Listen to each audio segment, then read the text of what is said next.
Hi guys, thanks for listening to this cover of Reigns of Castamere. Hope you enjoyed it. If you did, you can leave a like on the video and maybe even subscribe if you're feeling extra generous. I would also like to thank you all for supporting my work by watching my videos here on YouTube and buying my songs. But a special thank you to you guys who have become my Patreons. That really means a lot. So I hope to see you in the next video. Take it easy.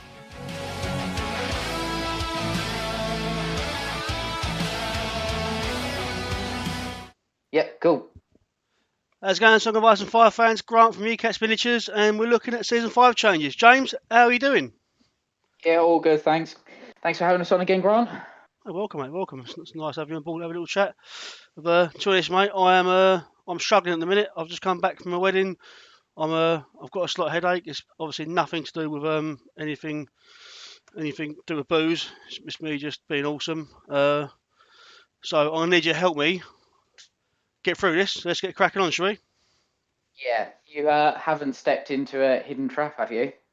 Don't get started, mate. That's not yet. We're going enough for that to talk about in a minute. We're enough to talk about in a bit. Right, so let's get cracking on with this then. So first up, Sounds good. we've got hidden traps. So the old rule is up on screen now. Hopefully you guys can see it properly. I'll just wait for the stream to catch up. So the new hidden traps basically just knocks off a hit. So before it did 1 hit plus 1 for each remaining ranks. Now it does just 1 hit for each remaining ranks, or obviously you can choose the -1 movement. So who does this affect in a new update in Season 5? It affects these guys. I'll just quickly mention as well, the ones that cover multiple different things, I'm going to try and do at the beginning so we're covering them rather than going over the same things and boring the life out of people. I think this is quite a good change, hidden traps. Obviously less hits, automatic hits is always good. How do you feel about the changes to hidden traps? Yeah, it's what needed to happen. I think there was a couple of outliers where there was a bit of a problem, particularly for free folk, where you could have quite a lot of traps, and you're basically walking into an army that's just going to trap you before you even get there. Plus, both obviously free folk and Starks have got some negative movement shenanigans as well, so you could really hamper someone's movement, so they basically couldn't get to you. So I think it's just to remove a little bit of negative play experience. Hold on. I'm not scaling the screen properly. What a start. Let me just get rid of this. Continue, mate. Right, there we go. It's up on the screen now. Okay, yeah, continue, mate. Go on. Yeah, so I think that was just it's just to help remove a little bit of negative play experience in a couple of very specific list builds. Yeah. I mean, obviously, it's quite a big thing for free folk, the hidden trap thing. Not so much for everyone else. But automatic hits are good. Just too many automatic hits sort of take away the fun of rolling dice, right? Yeah, I think it's just a feel bad, especially with certain like low armor armies where you could just get totally wiped out with traps before you even get there. Yeah, definitely, mate, definitely. Okay, cool. So we're trying to, if there's any questions, do chuck them in the chat. If we've got things wrong, do chuck them in the chat. Chuck them in the chat. Oh, fuck it. Chuck them in the chat. I'll tell you what, mate, it's been a long weekend. We're going to get through this. We're going to get through it. Next up, we've got Lance Cavalry. So it's quite a big change here. Well, quite a big change. It's 1 dice, but it's, it's just basically trying to take the sting out of Lance Cavalry. So instead of it being this profile that's on screen now, it's going to be changing to the 5/4 profile, hitting on a 3+ for most units. So who does this affect in the new update? Tully Cav, Knights Casterly Rock, Starfall Knights, and the Riders of Highgarden. The Riders of Highgarden are... There's much conversation going on about these guys at the moment, just because of the wording on the card. It's quite obvious it's not meant to be the way that it can be misconceived as being. It just needs tidying up. There's no way they meant these guys are hitting on 2s in the charge, because the Highguard and Lance rule now says that when charging, they gain +1 to hit and rolls +2 attack dice for each of this unit's remaining ranks. So the way that can be read, and the way that probably it is quite clear to read it, is that you gain +1 to hit for both your ranks. So if you charge with 2 ranks, it suggests that you're going to be hitting on 2s with 9 attack dice. I don't believe that's what they meant that to be. I think they've just mucked up the English language again. I think they meant that when these guys charge, they'll be hitting 9 dice, hitting on 3s. What's your sort of your feeling on this? Yeah, almost like it needs a full stop in there, doesn't it? Yeah. It just needs to say when charging, gains +1 to hit, and also gains +2 dice for each remaining rank, something like that. I don't know, but yeah, I could see arguments for both ways there. But I think common sense should kind of prevail there, and it should be +1 to hit. Why do these guys hit on a 2 when they are a 6-point cavalry unit versus all the 8s that all hit on a 3? I can't see why anyone would logically look at it that way. Yeah, it's tough because we've got to play the game as the rules are written. It's just it's the way of a tabletop miniature wargaming. But you need to be a bit sensible and just understand that that's not how that is meant. But until Simon come out and quite clearly state that's not the way it's intended, it is going to cause quite a few issues and arguments across the board, I think. Yeah, I mean, we usually get an FAQ/errata kind of thing that goes with the updates, which I don't think I've seen added onto War Council in the rulebook section yet. No, yeah. So they've in the actual update changed log. They referenced to an article, and I couldn't find it. Whether it's up there and I've missed it and it's now back on, I don't know. But yeah, I've not seen it. I've not seen it shared on the social medias either. Yeah. So maybe we just hold out for wait until they load. War Council gets updated, and there might be some changes when they do that. Because correct me if I'm wrong, but I haven't been able to update War Council on Android, so I assume they haven't actually released an update for it. No, not yet. Yeah, I've been dealing with these assets till we were up to about 10 to 15 minutes ago before the stream, and I was pulling the old stuff off from the app, so I can't see that it's been updated. So that would give them an opportunity to then realise they made a couple of errors and update War Council with the way that they intended it to be. Yeah, I agree.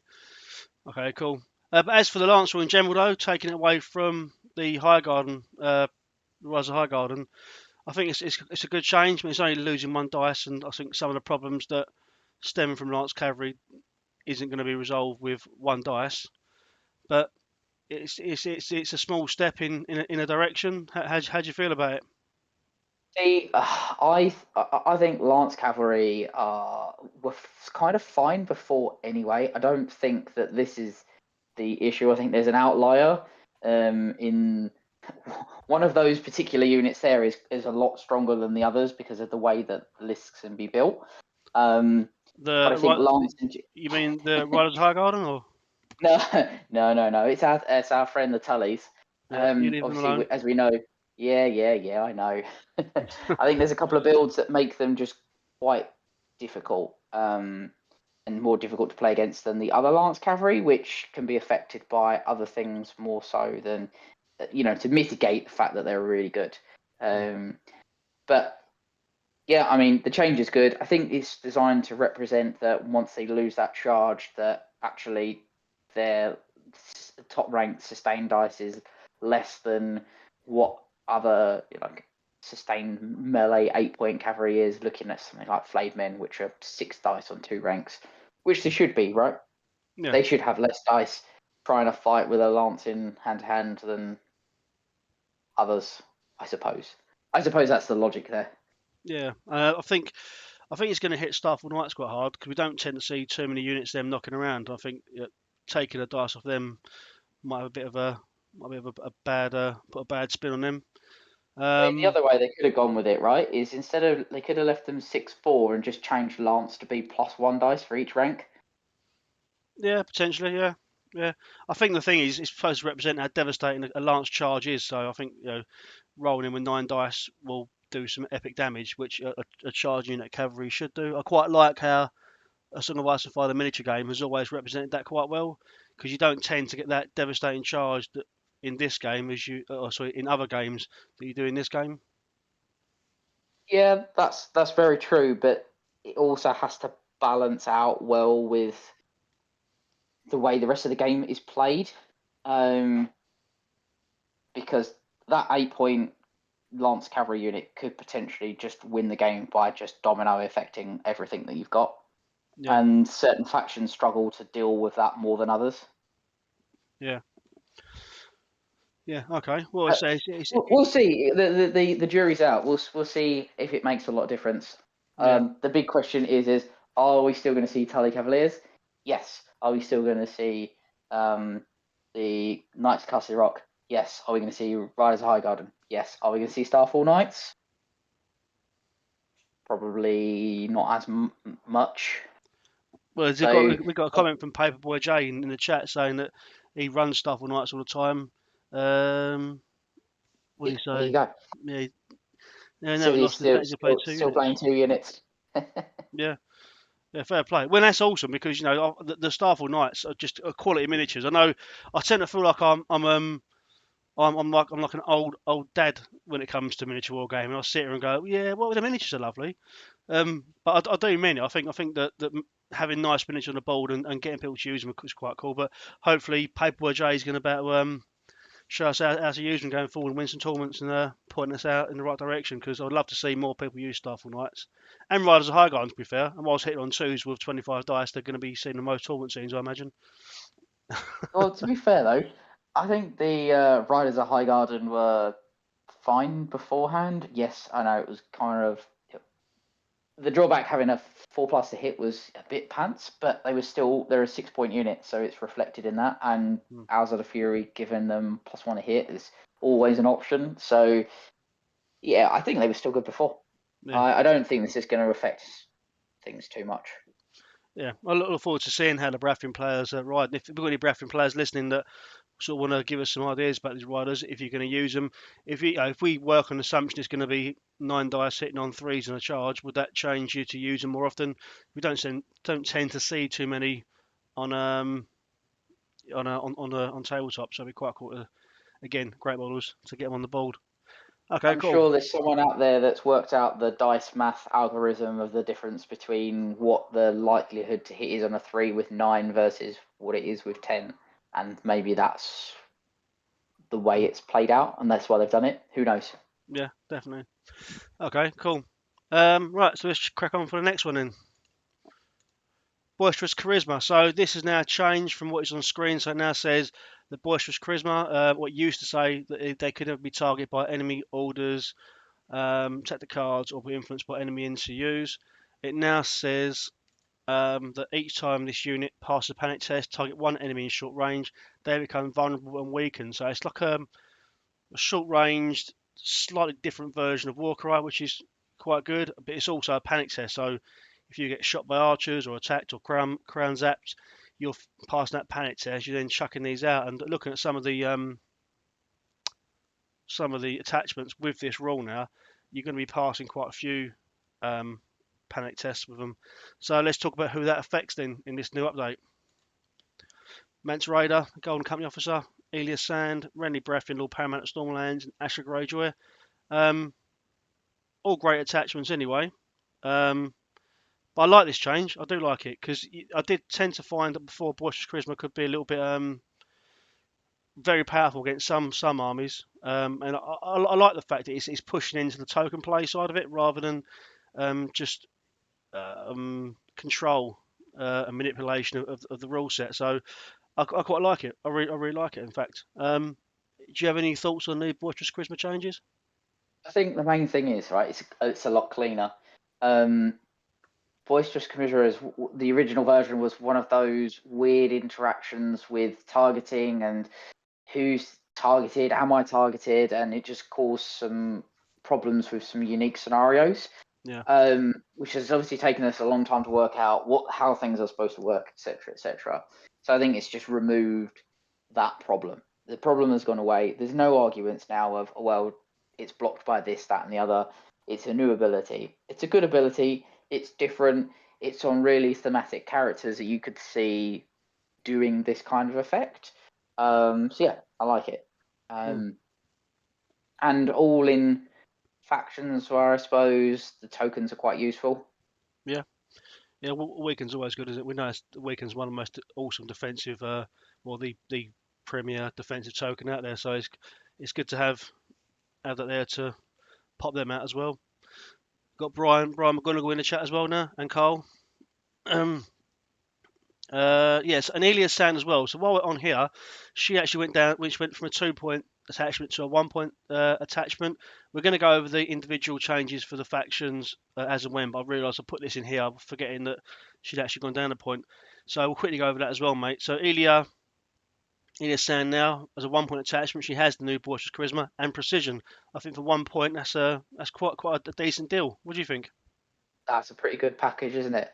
Mm. She's sort of a 1.5 now, isn't she? Yeah. Like in terms of value, rather than being 2 and being overcosted, she's 1.5 for 1, and I think that's pretty good. Yeah, I agree. Cool. Okay, so let's go on to the next change. Motivated by coin. Now this is not in any of the change log as far as I'm aware. It's just because all it is really is just a tidying up of wording, which I fully think that's a good way to go. Tied up some of the wording so it all links together. So I've used the Stormcrow Mercenary one on screen as an example. It's now changed to this on every single person that has got motivated by coin. Is now changed to each time a friendly into you claims bags, you may replace that zone's effect with one friendly unit with motivated by coin performs 1 attack action. So basically, yeah, it's just rather than it saying the unit's name now, it just says motivated by coin, which is a nice change. Paperboy J, Ilya is okay. Do you get to run how much, Jay? Motivated, and who does this affect in the new changes? These guys here. So basically everyone motivated by coin, which is mostly a neutral thing. A couple other factions have got access to it. Well, there's not much we can talk about here really, other than the fact that it's just a bit of a tidying up of language, which I'm hope to see them do more of. Yeah, I mean, this is always good when the change is purely to make life easier for the rest of us. Cleans up ruling, cleans up wording. There's no ambiguity about what this is supposed to do. It's pretty obvious now. So yeah, all good. It's good if they're spotting things like this and going, right, well, we need to include this in the next update. Nice and easy change, fixed. Yeah, I agree, mate. Okay, so let's move on from that. Wording change to outflank attachments. So we've in a few different armies already, or a couple of different armies already, the outflank attachment ignores attachment restrictions. So this has now become, from what I can tell, correct me if I'm wrong, James, but it's now become a game-wide rule now. So any attachment with outflank will now ignore the attachment limitation. So you can now put this attachment with outflank into another unit with another attachment and then bring them as an outflank. So in the new rules, it affects these guys: Davos Seaworth, Commander, and Jarl, whatever you say his name for free folk. They just added that little bit of text at the bottom of the card. I quite like it. Again, it's just making it all just one universal rule set, isn't it? And just sort of understanding that what the rule is basically going right across the game. Yeah, how do you feel about that? Yeah, yeah, fine. It makes sense. It never makes sense in this game to have the same rule, but then different wordings for different models. It doesn't make sense. It should all be the same, one way or the other. Yeah, Brian, we're going to the go free in the folk chat. one though is potentially an issue, but we'll talk about that in a minute. Yeah, well, Brian McGonagall's just commented in the chat. It's a big benefit for y'all. I think he's thinking about bringing on Spearwives on the flank. We recently came to a tournament and he had 3 units of Spearwives running at the same time. It's crazy. Cool. So then we go on to the house-specific changes. We've seen a change to Casterly Rock Honor Guard. But the stats all remain the same. The Lancer Oppression rule has changed. So this is what it looks like in Season 4. Season 5 it changes to this. Now I'm a massive fan of this change. I've always said from the beginning that Casterly Honor Guard should never have had to spend that token to get these effects, because there's not many other units in the game that sort of get this sort of thing, that you have to spend a token. You just get it, like things like Roderick Cassell gets benefits if you've got tokens on them. He never had to spend them. So now Lannister Oppression. Each time his unit performs a melee attack, before rolling attack dice, choose one. For each condition token on the defender, choose +1. So you're always going to get one, and you get an additional one up to a maximum of all 4, depending on how many condition tokens are on that unit. Vicious, Sundering. Until the end of the turn, defender loses all abilities. This unit may reroll any attack dice. I think this is a really good change. And I think that a unit that is what's the word I'm looking for? As elite as a Casterly Rock Honor Guard need to be good. Paperboy J saying in the chat that that they are bonkers good. I'll be honest. I think they are bonkers good. I can't wait to see them on the table. We don't tend to see too many of them in the club either, James, do we? No, I think before they're quite clunky, right?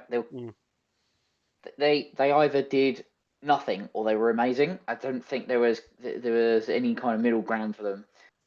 So I think now you're going to see more of them because they're much easier to use.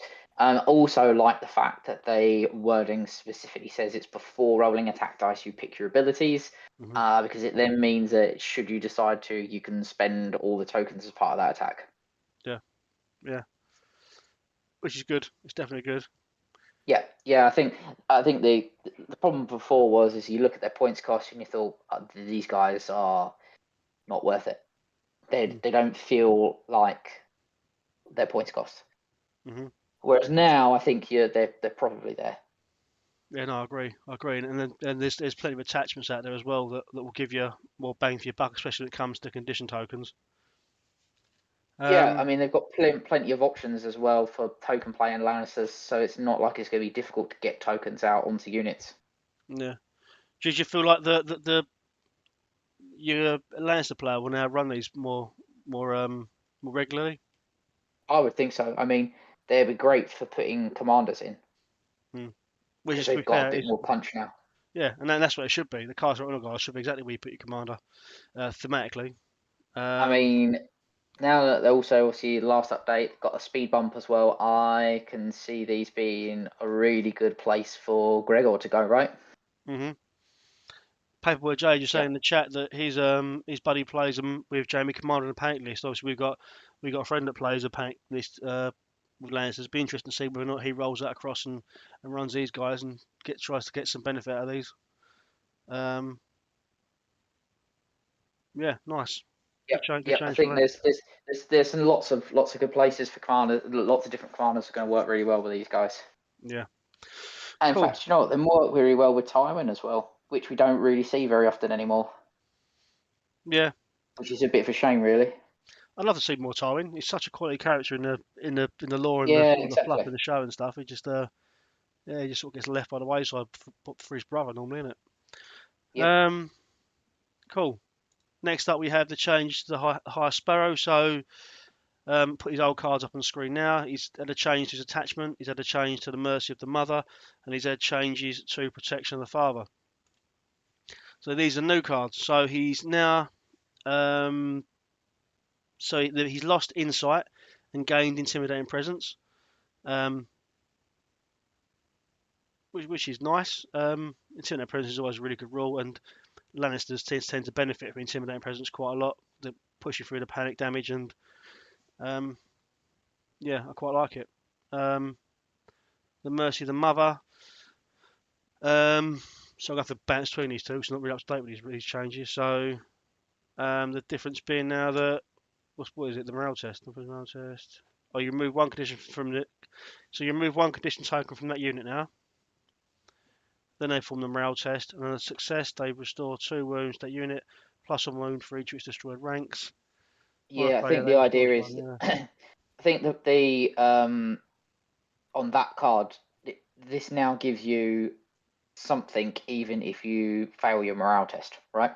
I think that was the problem before with a lot of his cards, where you do something, you trigger, perform a morale test, I failed. Oh well, my card's dead. Yeah, I think you always restore 1 wound if you failed the morale test. I think the difference now is the difference is the condition tokens, and now you remove a condition token when you play the card. Yeah, but I mean, playing the card to restore 1 wound is not great value, is it? No. So I'm saying, yeah. So in the new rules, you'll remove a condition token as well when you do it, which is good, I guess. Yep. Protection of Father's ones that's changed quite impactfully, I think. So it's the same trigger as before. So they perform morale test. On a success, they block 3 hits now, rather than reroll defense dice. On a fail, they block 1 hit. But blocking 3 dice for 3 hits, that's crazy good. Yep. Yes, it is. It's Sorry, basically mate. shield wall. It's shield wall on a card, isn't it? Yeah. Well, shield wall, not depending on ranks destroyed or ranks Ranks. remaining. Yeah. Yeah. Yep. You know, it's nice. I mean, I don't. Do you think this means we'll see the high Sparrow more often? Potentially. I mean, the problem with Lannisters is that outside some of the faith units, the morale is a little bit mediocre, isn't it? Yeah. You got 6s and 7s. I suppose if you're in short range of this guy, then you're a little bit better. But I think that still might be part of the problem. That they're kind of mid-range on the morale, so you may still fail some of your tests. But yeah, I think he's cool. I think he's got some, having intimidating presence synergizes better with the Lannisters in general with what they're trying to do. So I think that's a good change. It just makes him work better with all the other things that are going on. Yeah, I think we might well see him. And I think especially with the changes to Casterly Rock on guard. Yeah. Yeah, I think all in all, I think we might see some different Lannister lists out there. So just so this won't clash with the Warrior Sons, will it? So if they use their token to to block the 4 hits obviously if they've got 4 ranks, then they'll. Yep. Oh, sorry, no. So they work on destroyed ranks, don't they? So there'll be 1+1 for the remaining rank, then additional +3 if they pass the morale test, and if they pass the morale test, they'll get a token on it as well. So the trigger for it is after rolling defense dice, right? Yeah. It's the same trigger As the Warrior Sons. Yeah. Yeah, but the Warrior Sons isn't order, so they can do both. You can't play this card and use the order at the same time. It's not an order. It's just an ability. Oh, it's just to spend an ability. It's just spend the faith token, isn't it? Yeah. That's a good point. So they'll be able to do some serious blockaging. Only obviously twice a game, but if you block it, if you're needing to block that many hits on your Warrior Sons, you're in big trouble. Yeah. That's almost like old style Adam Marbrand level of blockage, isn't it? Yeah. That's quite good. Yeah. Thing is, though, the game's got quite a lot more precision and wounds and stuff like that now, so there will be ways to play around that. Just run it into cool. Interesting. Yeah. It's nice.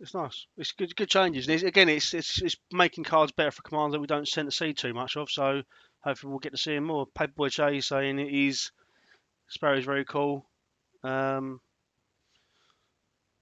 Yeah, cool. Sweet. All right. Next up, House Stark then, mate. So that's all the change. Obviously, there was changes to the Knights Castle Rock. We covered that in the last change. As I say, because I don't want to go over the same things over and over again. It's no point us going over exactly the same bits and pieces. So next up, we have my favourite faction. Well, that's a tight one. Either them or Targaryens. Probably Targaryens after the changes.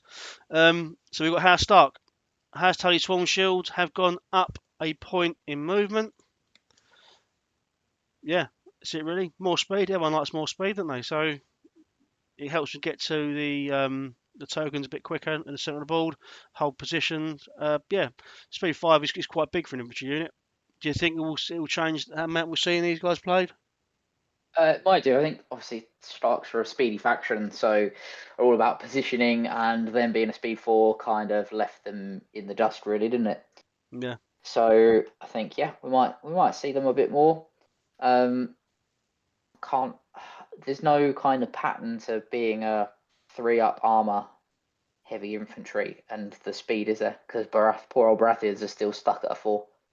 Yeah, but that's the way it was. So I don't remember which version of the game it was where it changed. The 2021 version, I guess, where basically if you had a 3+ armor save, you dropped to a 4+ move. But they seem to be coming away from that again, which is it's rules that they set out for themselves. So I don't really understand why they're going back on them, but I'm not gonna cringe about it. We'll roll with it, shall we? Yeah, I think, but particularly in Starks, I think it was a problem because you just don't use them because they're too slow for the rest of the army, especially when you've got speed 6 infantry and things like that. You being speed 4, they're way behind everything else. And then your options is leave them hanging back or slow down all the rest of your other infantry, which is not, you're paying points to have speed 6 infantry. Why would you do it? So yeah, I think this would be better. Cool. Next up, we have 3 tactic cards changes. So we've got superior positioning from Rob Stark. Now, this is a change that happens elsewhere in the game as well, but I didn't pick up on it early enough. So we'll go back over this again when we get to the card that this is relevant to. It's in Martell's, they've got in their base deck. Crown of Traps from Howland Reed, and Warcry from Brynden Tully, the infantry commander. Okay, so we'll change them on screen now. So superior positioning has changed so that it's now, if it's Rob's unit you charge, they become disorderly on a charge distance roll of 5 or less. So it's much more specific, built around him. And if that, you're far more likely to roll a 5 or less than a 1, 2, or 3 to get the disorderly charge. So that's quite a good change for Rob.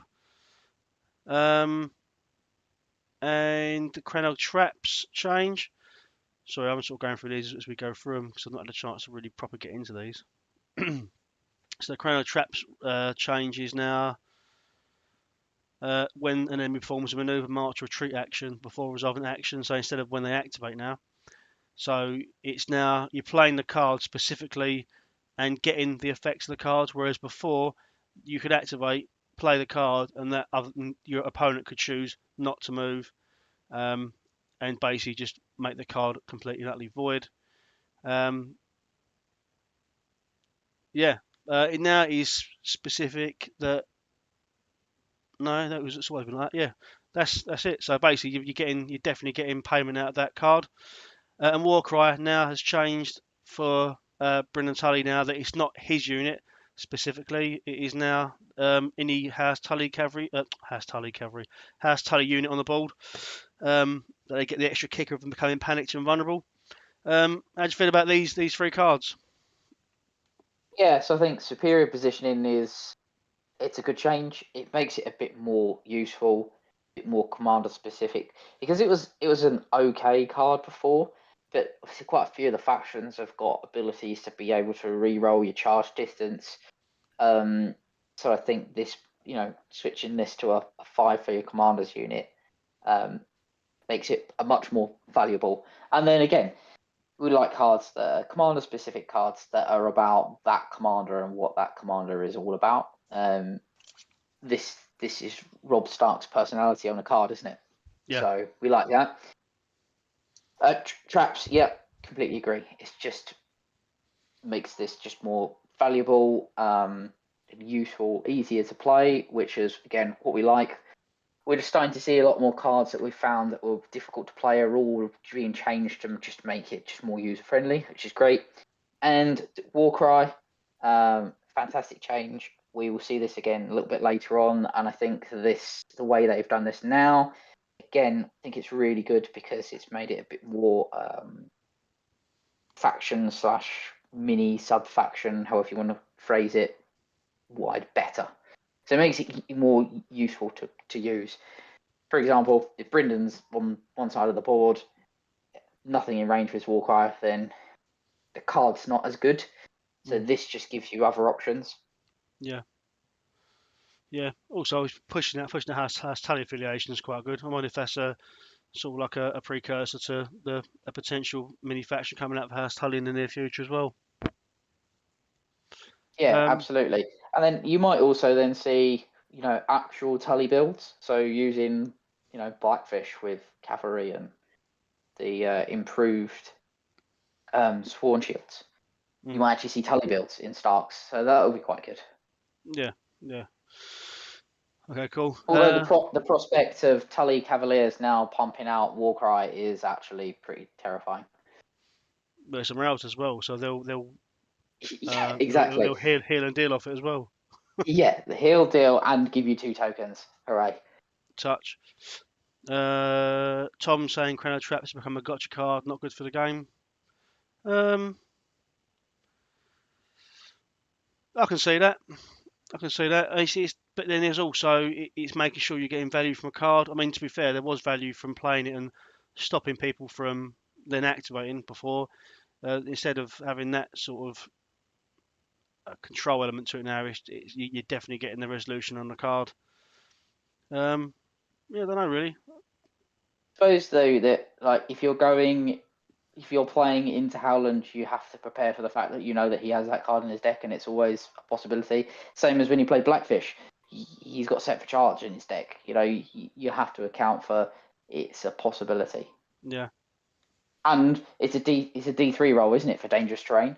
So you could take 4, you could take 2, which there are other cards that do more damage. Yeah. We'll get to that. We'll get to House Targaryen, shall we? Cool. Waiting with bated breath. So next up we have the Night's Watch changes. So there was a change hidden traps will bring Benjamin Stark, but we've covered that already. Apologise for all the and ahhing today. I'm sort of I'm still trying to catch up with some of these changes, but I wanted to get the video out here so we can discuss it, so that James can tell me what I'm missing.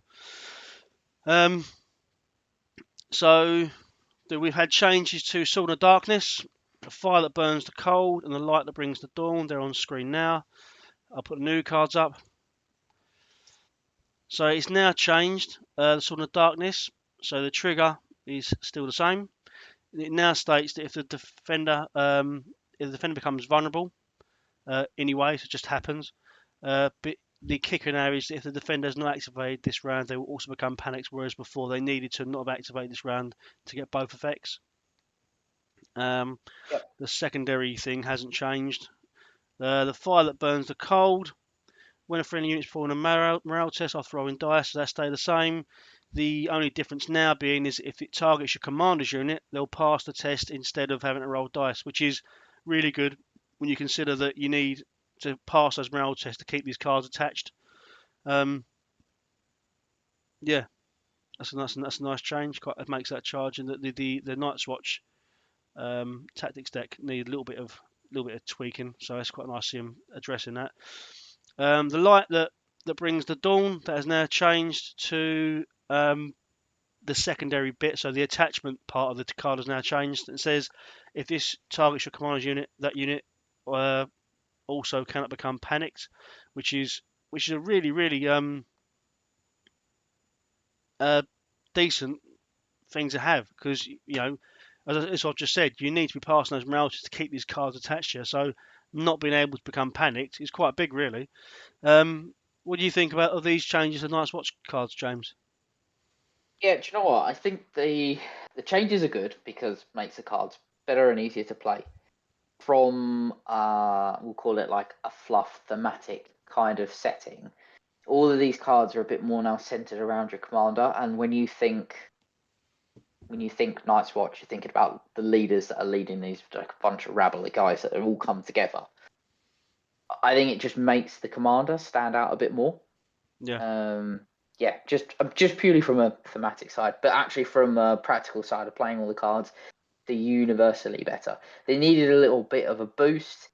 I think some of the cards they went a bit too far with toning them down, and I think this kind of brings them back into, usefulness for both sides of the card, because some of the cards before is their secondary effect was better than the first and vice versa, but now I think all of these are quite good to play.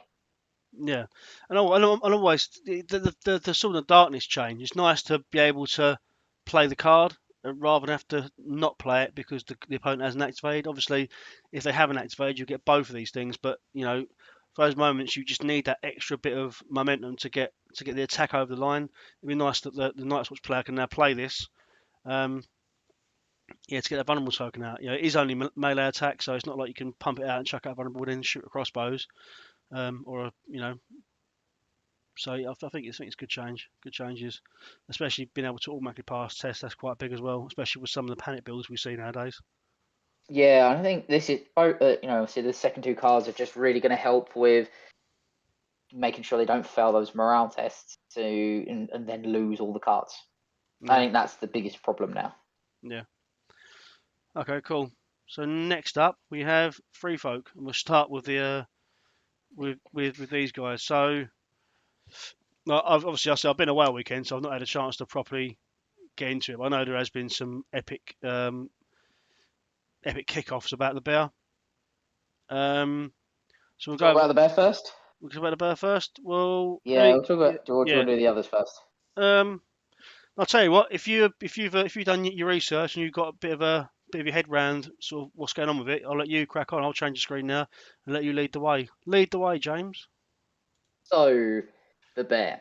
So the bear has gone from being he turns up, he hits you in the face, and then disappears to now back to being a unit again. Okay, fine. If that's the way they wanted to go. There are problems with this. So him being an actual unit on the board, it goes back to, you could field loads of skin changers at one point. You put all these bears on the board, they're charge blocking and they're generally being pretty irritating. As essentially what they are as a free unit, their profile's really good. They've got a 3-up armor save, 3-up morale. Yes, they've got 3 wounds. But some weaker units are going to have to put 2 attacks into these guys, maybe to kill them. Plus, coming with Sundering, plus now if they're engaged with anybody else, -1 to all your defense rolls, it's stacking up quite a lot.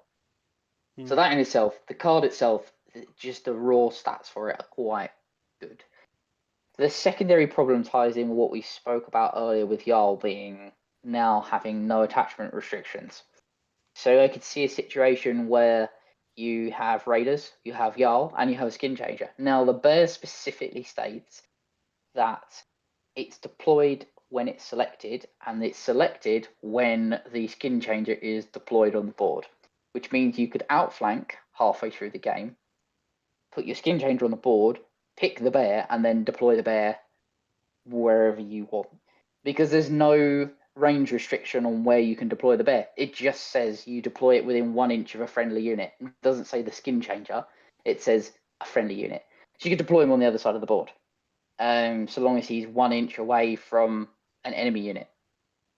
So it gives you quite a big tactical advantage to be able to place him wherever you want. Whether you want to go for extra attacks to use him for that, or as I said before, let's say you're lining up a big Lance cavalry charge, your bear turns up, and your Skin Changers turn up and in outflank, and you spawn the bear right in front of that unit of Lance cavalry. Well, now they have to charge the bear. So I think the wording on the card has been done really badly. Personally, I don't think it was intended.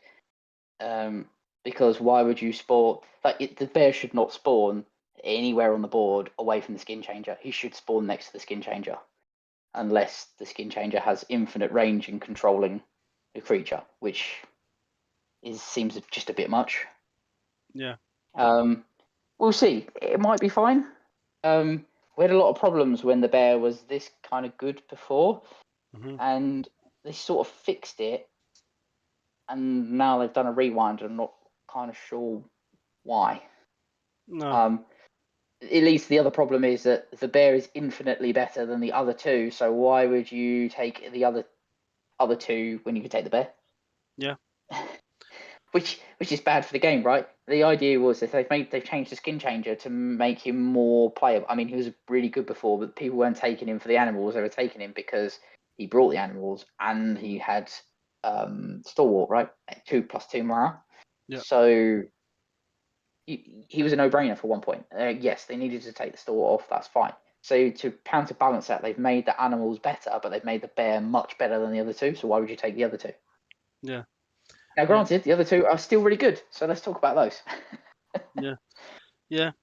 Well, you're on a roll with it, mate. Do you want to crack on? Or obviously, Little rant there, but, yeah. I mean, so we should just point out now. So the rule, I believe, is now that basically at the beginning of the game you have to choose one, and you're stuck with that one rather than getting the option of bouncing between them all now, like you used to do. Is that right?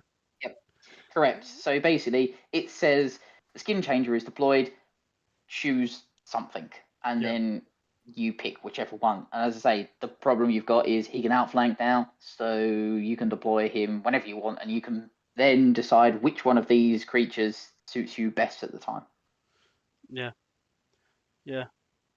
Okay, cool. Well, do you want to go through the 3 animals, or do you want me to do it? I'll be honest, I can't remember the exact wording of the wolf and the eagle before. I think it's a change to the second abilities. Yeah. I think the first abilities were still the same, weren't they? Right. Well, yeah. Let me put on the screen now. So if I go back with Yep. so this is how they used to be before. So the top part for the eagle remains the That's same. it. Yeah. Aerial scouting. Oh, no, sorry, hold on. Or is it? No, it isn't. That's it. So the wolf is now basically giving vicious. Yeah. And the eagle allows you to reroll charges and things like that. So, yeah, I mean, they're both really good. They both give really good abilities. And precision. The eagle gives you precision as well now. Each time an enemy performs a melee attack on this unit. And he does hits. Does he do hits or something like that as well? No, so he's still got the shift thing that he used to have before. Yep. But now, each time enemy performs a melee attack on the unit, That's he's sort of influencing the attacker gains precision as well. And that's not just the skin change unit. That's any unit attacking the unit that he's on. Yeah, on top of. So 1 point for the skin changer gives you a choice of all of these abilities. Yeah. Which is pretty mad. Yeah. And as you say, and the wolf gains vicious, so it's quite nice. It makes them very much a toolbox attachment now. You can sort of pick whatever you're fighting. I mean, I don't know why you'd ever not choose the bear, but pretend that the bear didn't exist. I mean, it gives you the option to anti-armor precision or anti-morale with your vicious. So you give you some options there. I like these changes, like the wolf and the eagle changes, and I quite like the idea of you having to choose one animal at the beginning of the game. No, I quite like that idea. I quite like it having to commit to that before the game starts. Obviously, sorry as well. We should mention that Skin Changer lost Stalwart, so he's lost the morale boost. But as Brian McGonagall just said in the chat, this attachment is free in Raiders, so you're getting that bear for free in Raiders, which is I think is potentially one of the biggest issues with this change. I would expect to see this change. I can't see how they're going to let that ride being a free attachment and getting the bear. So this is the same thing we should mention that we had before is if you kill the skin changer, then the animal is also destroyed as well. Yeah. So I suppose that's the way they've looked at it is that, oh, well, you put a skin changer in Raiders, there's a fairly good chance that Raiders are probably going to die. But as I say, the thing with the deployment, the issue is the deployment for the bear, because you could then plonk that Raider unit on a back objective, sit there, and they could literally do nothing for the rest of the game, and the bear can just go off with the rest of, something half decent. Bone Lord's Chosen, something like that, a half decent infantry unit and provide support to them. Mm-hmm. And the only downside is he has to attack when the skin changes unit does. Yeah. But otherwise, he just runs around and sort of does what he wants. Yeah.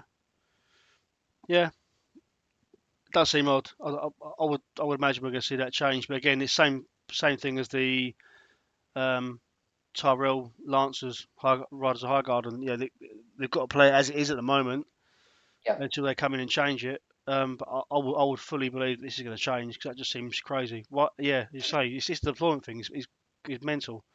I also want to know why does the bear have a 3-up save when the bear riders are a 4? Well, that doesn't make any sense either. Don't say that out loud. If they give the fucking bear riders a 3+ save now, I'm holding you accountable for that. No, I'm saying the problem is this: he shouldn't have a 3-up armor. Yeah, Should but he? you know that's not how they work. You know for a fact they're going to go and give the bear riders a 3+ armor save now. Oh, 'cause James said it was a good idea. Well done, James. That's on you. I can see our friend Tom, jumping up and down at a change like that. He'd be well excited. Yeah. They get 3+ armor save and +1 save for each remaining ranking unit, and that's on you. Thanks. Cool. All right, sweet. Then we have the Savage Giant. So here we have a complete rework. The Savage Giant has always struggled from its inception that it's never really been run at a massive level, at a competitive level. But it's really cool to have giants on the board, and it's such a shame you don't see more. Mag solved it slightly because obviously he had, he's a much more of a killing machine, isn't he, Mag? Which you would expect a giant to be. These guys really didn't pull their weight. And when the giant spear throwers turn up as well, they don't seem to do that much bang for your buck. For the, sorry mate, it's just Tom saying that. Yeah, you said the bear riders need some love. He is totally wrong. They have enough love. Yeah, they also said that you can give a 2+ save with Rattle Shirt Commander card. Does that apply to the bear as well? Solo bear rider. Yes. Also, let's just point this out, right? Tom, they have 16 wounds. They have the most amount of wounds in the entire game. You can't give them extra armor. Tom, you need to grow up, mate. All right, calm down. It's too much. Right. Anyway, back to the giant. Yeah. So then obviously the spear throwing giants came out and they sort of dwarfed the sort of the damage output of the savage giant. So they've now addressed that. They've done a complete rework. So before it was 1 hit, do D3 wounds +1 each wound for the unit has suffered. For this unit has suffered. They've now changed it completely. So they now get +1 attack dice for each wound the unit has suffered. So he's got 6 wounds. So if he takes 5 wounds, that means he's then rolling 9 dice, hitting on 3s. The defenders do not roll defense dice, and an enemy successfully charged bush unit become panicked. I think everything else remains the same. So I think with this new version of Giant, I think the damage output is probably at the lower levels when he's not wounded is probably the same. It does mean he can be blocked by Hardened and Shieldwall now, right? Because he can still block hits from the giant, can't we now? Rather than it being what it was before. So that gives him some counterplay as well. Although, so if we're coming at this from a fluff perspective, I don't want my giant to be able to be shieldwalled. I think that's a bit rubbish, really, because he's a giant. Again, you have to look at the practicality of the game. Not everyone's got shield wall, not everyone's got hardened, not everyone can block hits, so he still has some enormous damage output. But I'm excited. I'm excited about this change because I want to see people run more giants. I'd like to see some changes made into the mammoth to make the mammoth more usable, make people use that more because these are great miniatures and they're part of the IP of A Song of Ice and Fire. And I would love to see giants played more. Do you think we'll see more giants on the back of this attack change? Tom, what do you think? Absolutely, ask Tom. I mean, 100%, right? You get correct me if I'm wrong. You get 2 in the starter box, and people go, "All right, fair enough. They're there," and then they just don't get played because the problem with we do extra wounds once we take damage is okay. Then I leave you alone for the entire game, and you do nothing. That's literally just it. It was so easy to play around, and then you just go off and kill everything else, and then you go, oh, there's a giant left, and now I charge it with everything, and he does some damage, and I kill him. So yeah, I think this is much better. They're just universally more useful. I think it's you can't just ignore these guys anymore because even if he charges into you, you're still taking 4 hits without armor, and you're going to get panicked with a vicious panic test. So I think he's still going to put out some damage, even if it's not mega. You can't just ignore him anymore. So yeah, it's good. And you're right. This is, they are part of the IP, and for those that have, watched the TV shows, the Battle for the Wall was one of those big memorable moments, and seeing these guys running around and smashing stuff up is reasons to play the miniature game, right?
Sorry, guys, it was my fault. I actually undone the microphone.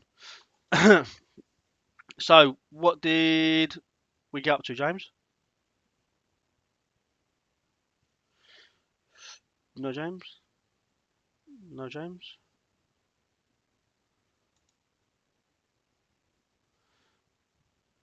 James on mute. Am I back? Yep. Hey. Oh, cool. Don't know what happened there. Cool. Right. So, Awesome. where was with him? I was just rattling on about giants, but we're all good. Okay, right. Well, let's get. Yes, we will see giants again. We will see giants again.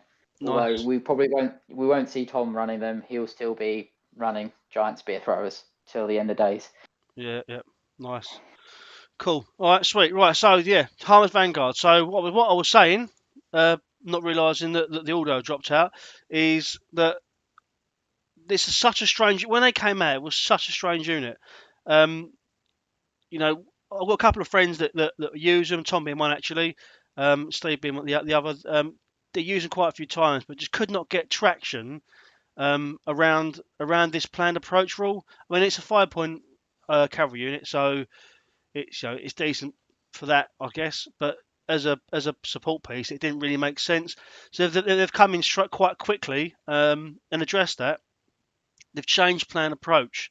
So it now states that at the start of any turn, target one friendly unit in long range. Until the end of the turn, that unit may not be targeted by enemy effects or abilities.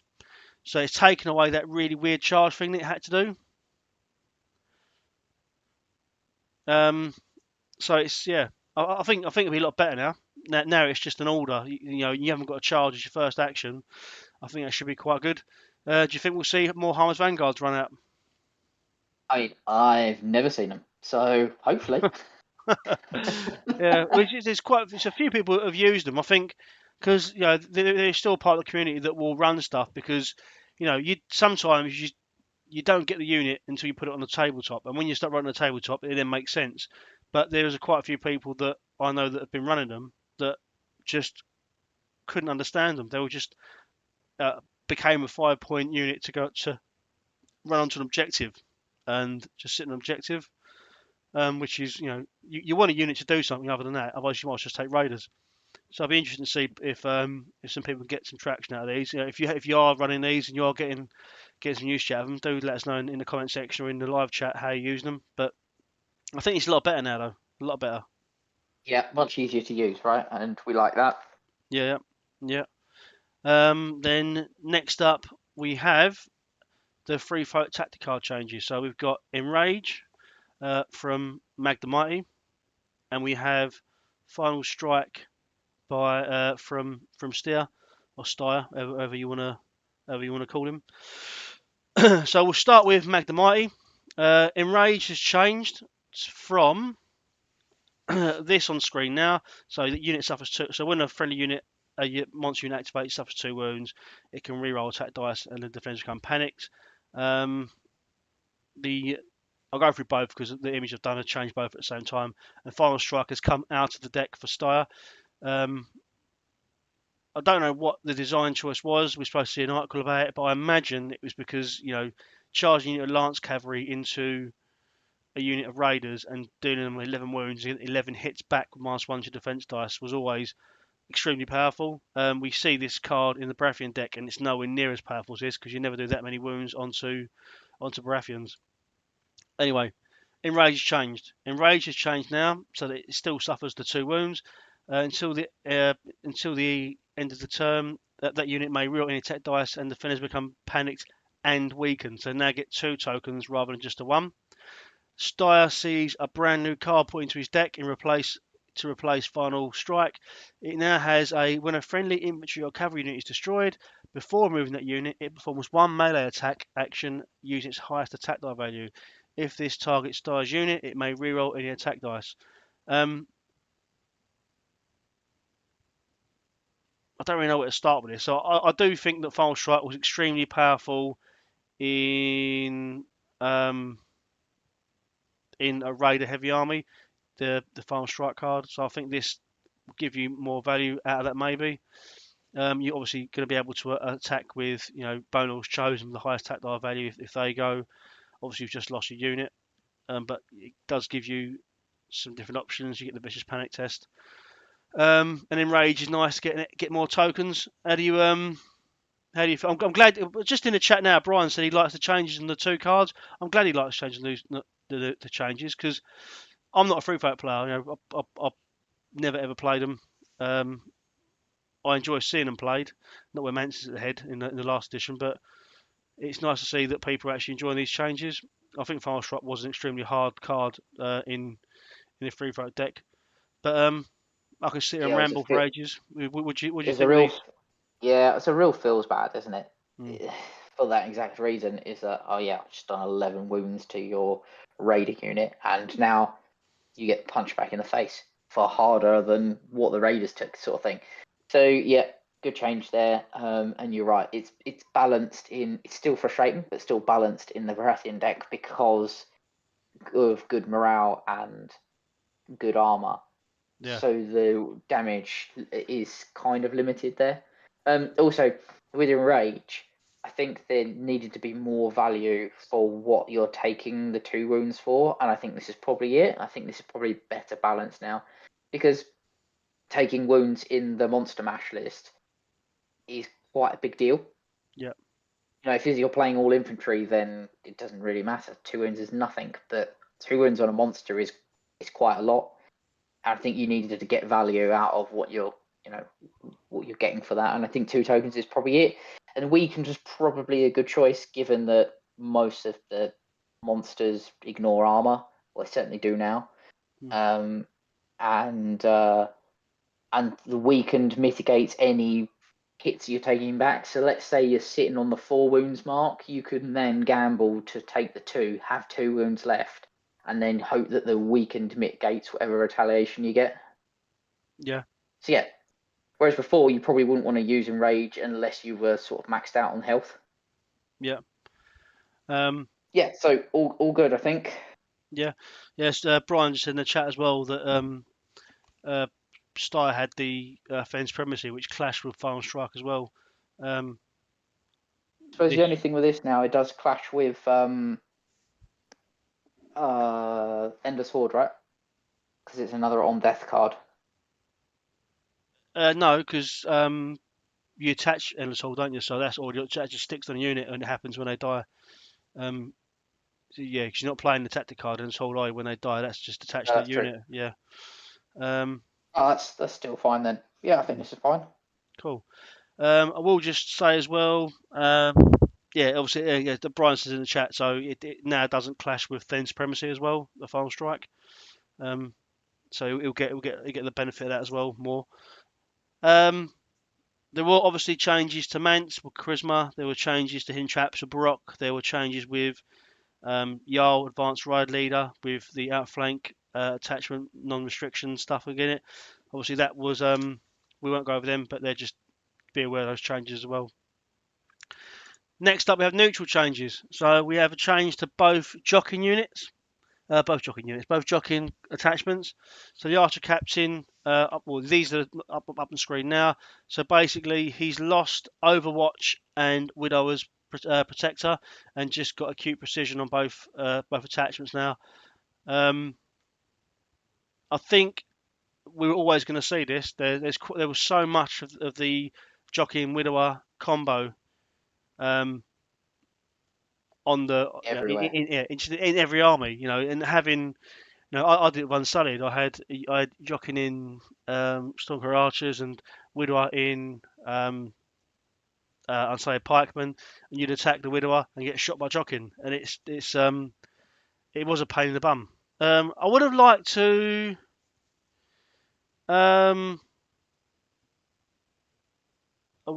Brian's saying Spearwise went to movement 6. That was the last update, wasn't it? They went to movement 6. Yeah. Yeah, it was. Yeah, cool. Yeah. Yeah, but it is massive, Brian. You're right. Movement 6 Spearwise is good. Yeah, so yeah, the jockeying changes. Yeah, it sort of just helps mitigate some of that free attacks he was getting. A shame to see him lose Overwatch because I quite liked him with Overwatch. But maybe it's just the clashing with in other factions as neutrals always suffer from. How do you feel about his changes to jockeying? Yeah, it had to happen, right? Yeah. We sort of were expecting it. It was too prevalent everywhere. And I think as a commander attachment, having this and Overwatch was quite, it was good value. Yeah. So I think, yep, this is right. This is probably the right way to go. And obviously, when we look at the Widower in a minute, then I think they've balanced this out pretty well. Yeah. Yeah, Well, there was no changes to Widower, right? Oh well, all I mean is that he's kept the protector side of him. Yeah. Okay. Cool. Yeah. So as in, it still works functional. Well, almost functionally the way that they sort of intended it to be.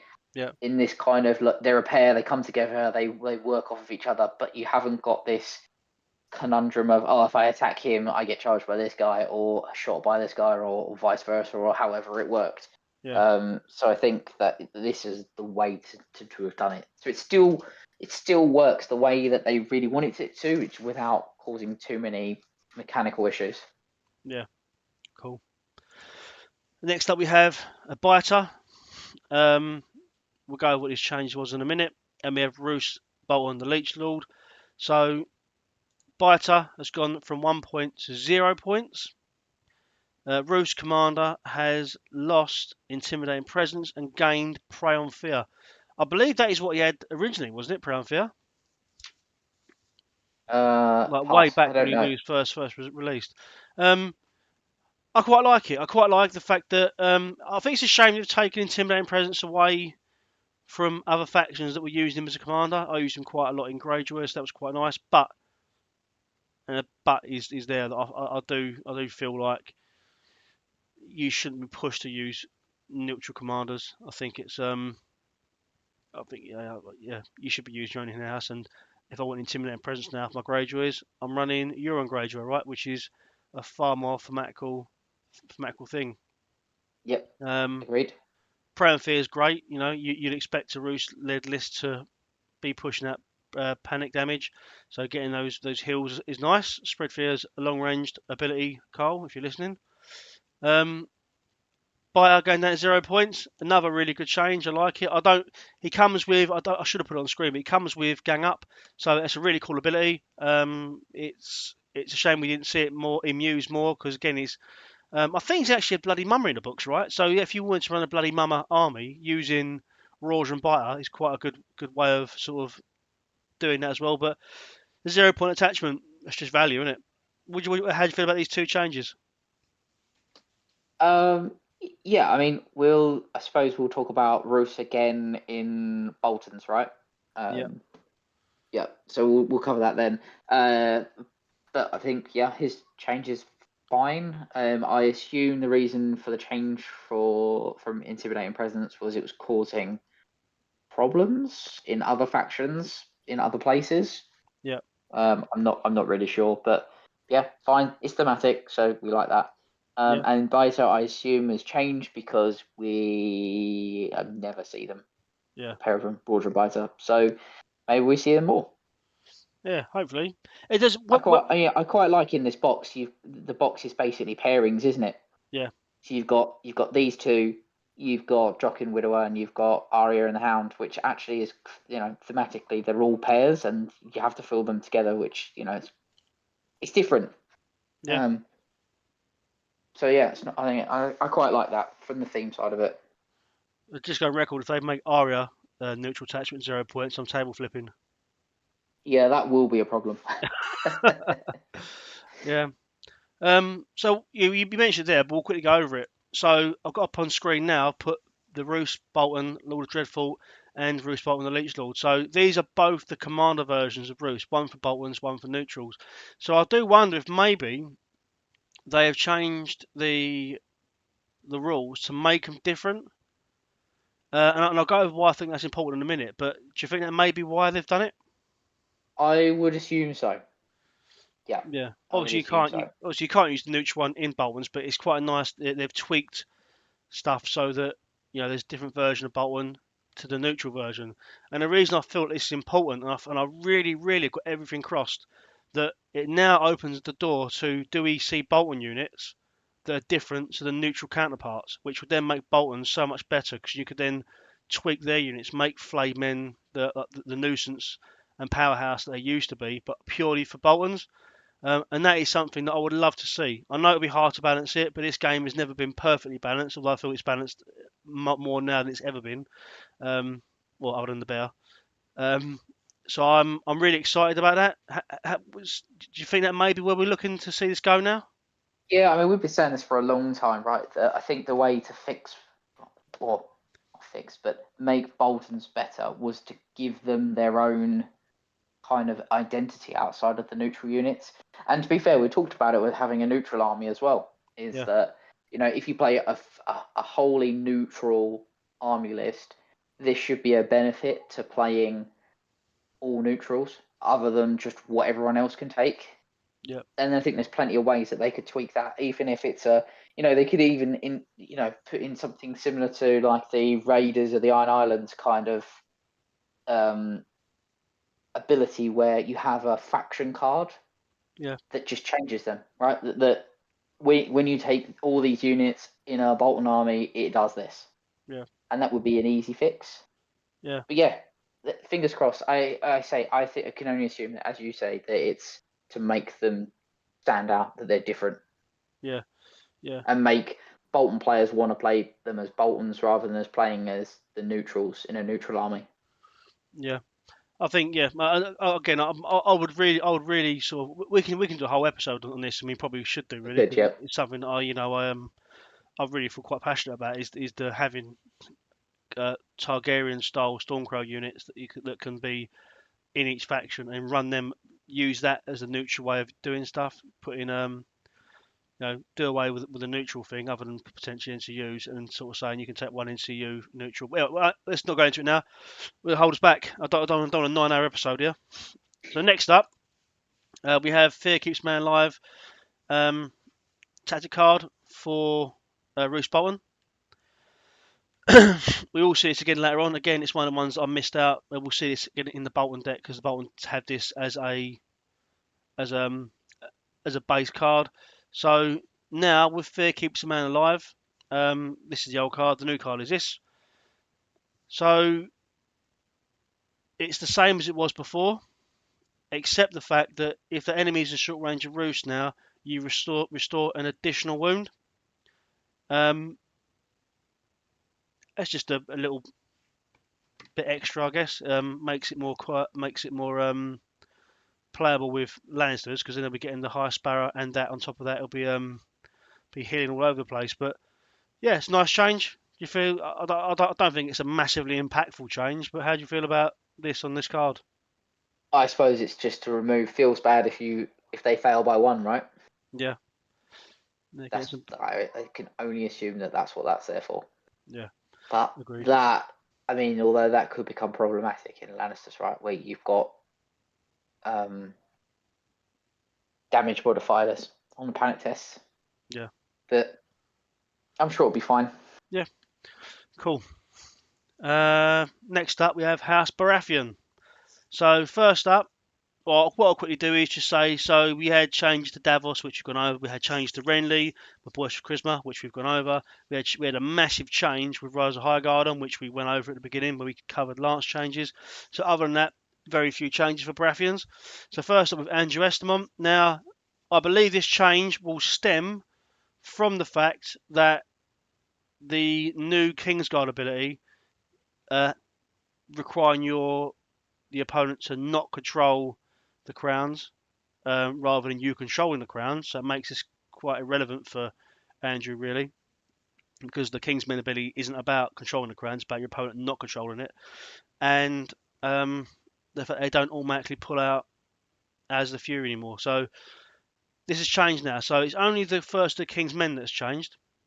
So now it states, you cannot control the crowns and letter zones for tactic cards that target this unit. So still relevant for for everything. The Retribution cards or as the Fury still makes hit on 2s because you can't control it. So that stays the same, which is nice. It also states now that while your opponent does not control the crown or letters, this unit may reroll any morale test dice, which when you consider that in Kingsmen with morale 5 or Queensmen, is going to be really, really powerful, especially when you get Sleece and Shireen influencing and dealing wounds when you pass panic tests.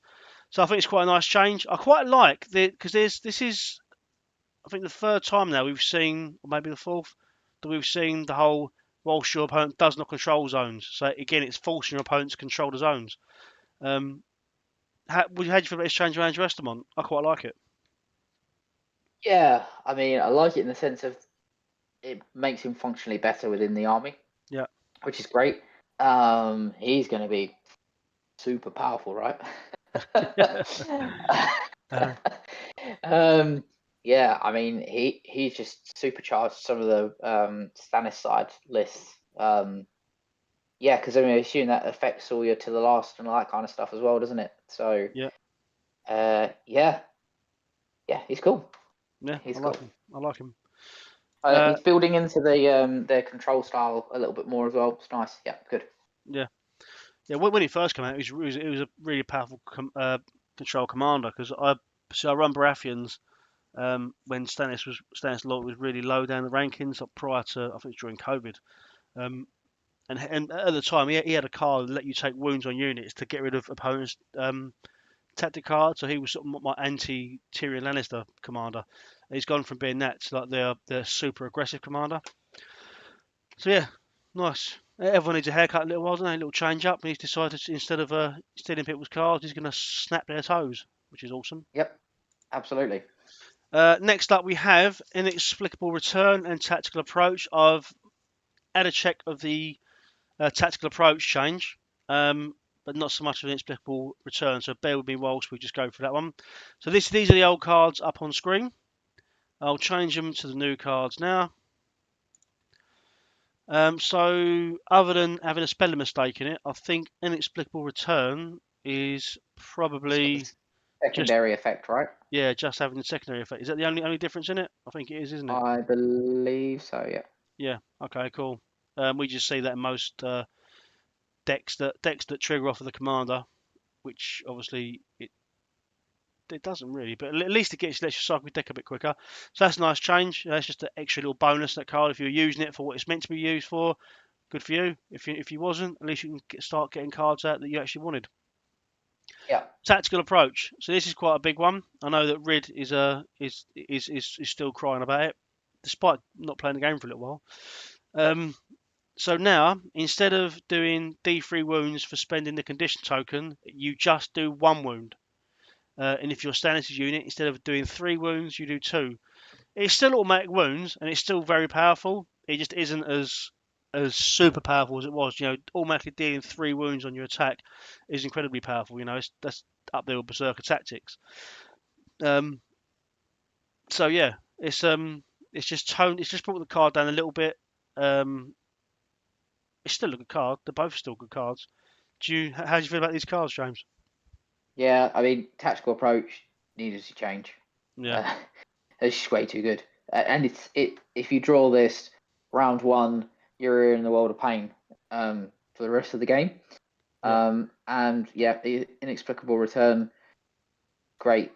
Again, we're starting to see more thought about these cards, which are quite situational. Yes, the situational ability is really good, but if you're stuck with this, if you draw this round 1, well, you don't want it. You're going to ditch it at the end of the turn anyway, so you might as well have that kicker effect to just draw a new card.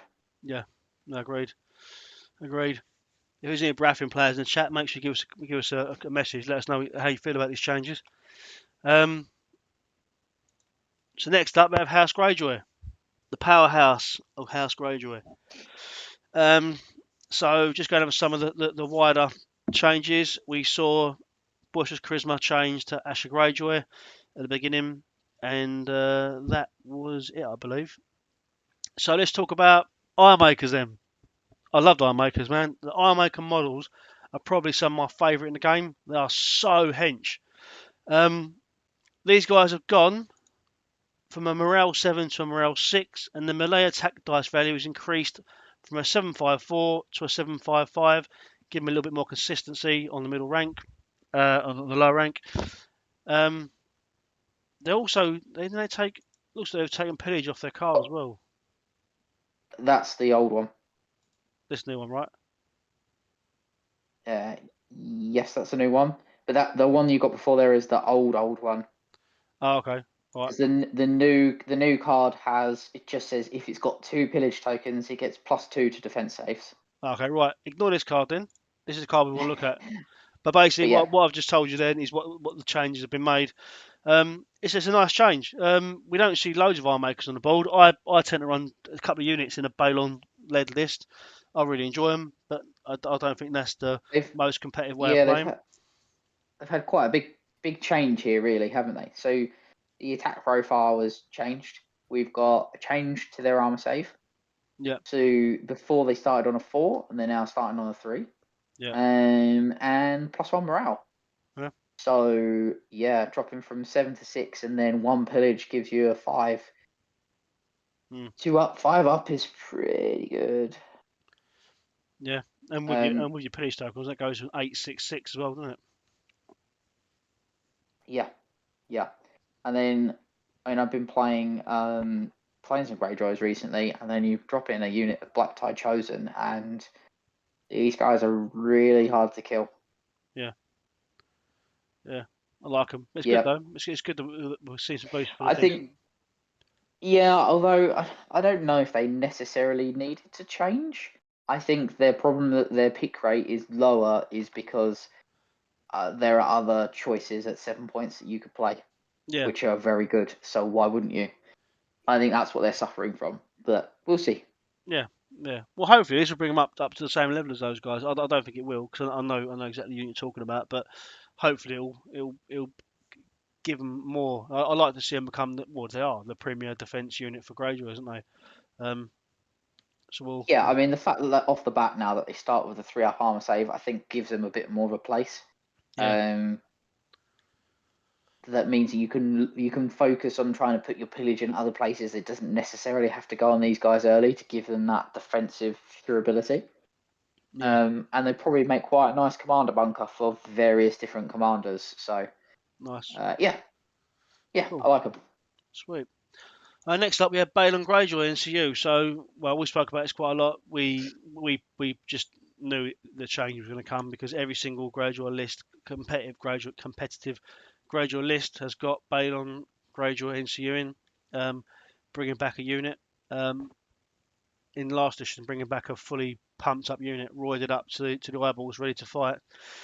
So it's now changed. So now it states, once per game, when Bone activates, instead of claiming the zone, redeploy one previously destroyed House Greyjoy combat unit fully within long range of a friendly deployment edge or fully within short range of any flank table edge. So that remains the same.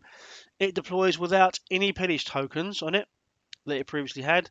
If the unit had not activated this round, it deploys unactivated. Otherwise, it deploys activated. So the only change here is that it doesn't come on with pillage tokens, which if you play Greyjoys or you played against Greyjoys, you know how powerful that can be, because a fully souped up pillaged unit of Silence Men or Household or Reapers, or even Reavers, 5-point Reavers with 2 tokens, is a fearsome prospect, especially when they're coming on unactivated.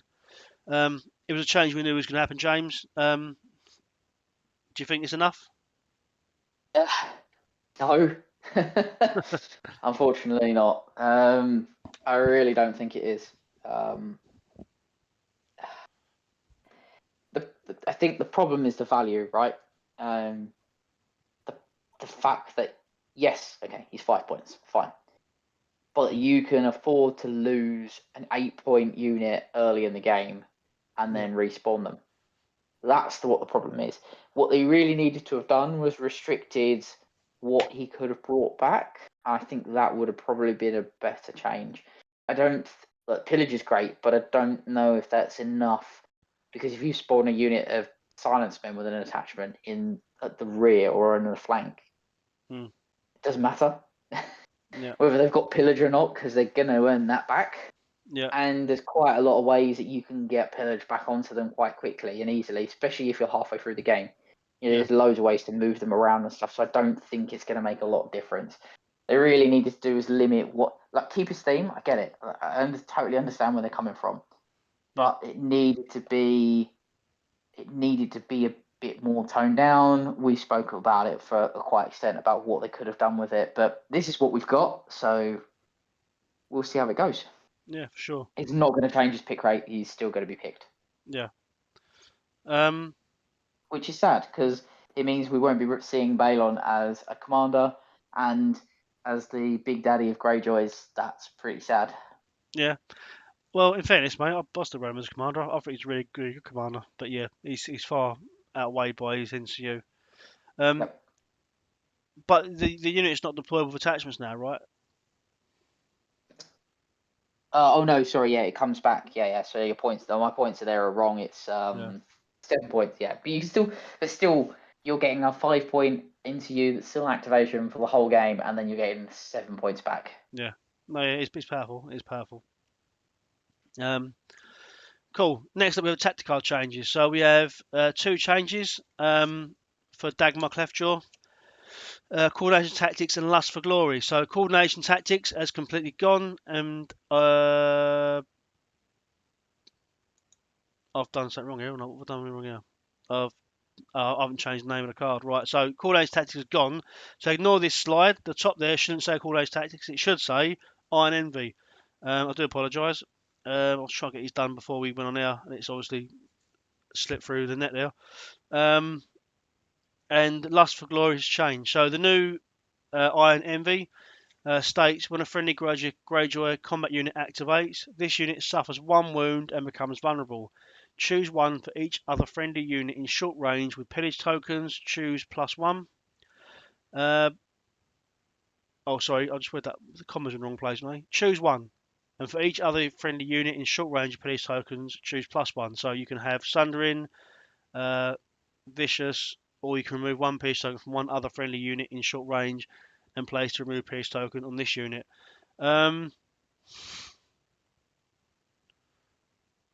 It's not specifically melee attack, so you can give your Archer, Sundering, and Vicious in. Yeah. Ouch. So they took off. Yes. Okay. That's a mistake. I may have missed this in other places. So coordination tactics is in other places. It's somewhere else as well, isn't it? It's a free folk card as well. Yeah. Has that changed? No. So ignore the coordination tactics part of this screen. Oh, sorry. Yeah, this should say Iron Envy on it. Iron Envy, yep. Yeah. So what I've done is I've moved the new asset across, but haven't changed the top of it. So that's entirely on Yeah, me. that's cool. Coordinator tags hasn't changed. They've just taken it away from Greyjoy's, which is the right choice because Greyjoy's swapping abilities is a bit naughty. But this card though is equally as naughty. Giving your range unit Sundering and Vicious. I'll do that. I'll take that all day long. Yeah, that's Mm. that's a problem. Um, and them taking wounds doesn't matter because there's so much healing in the Greyjoy army that it's one wound is nothing. Yeah.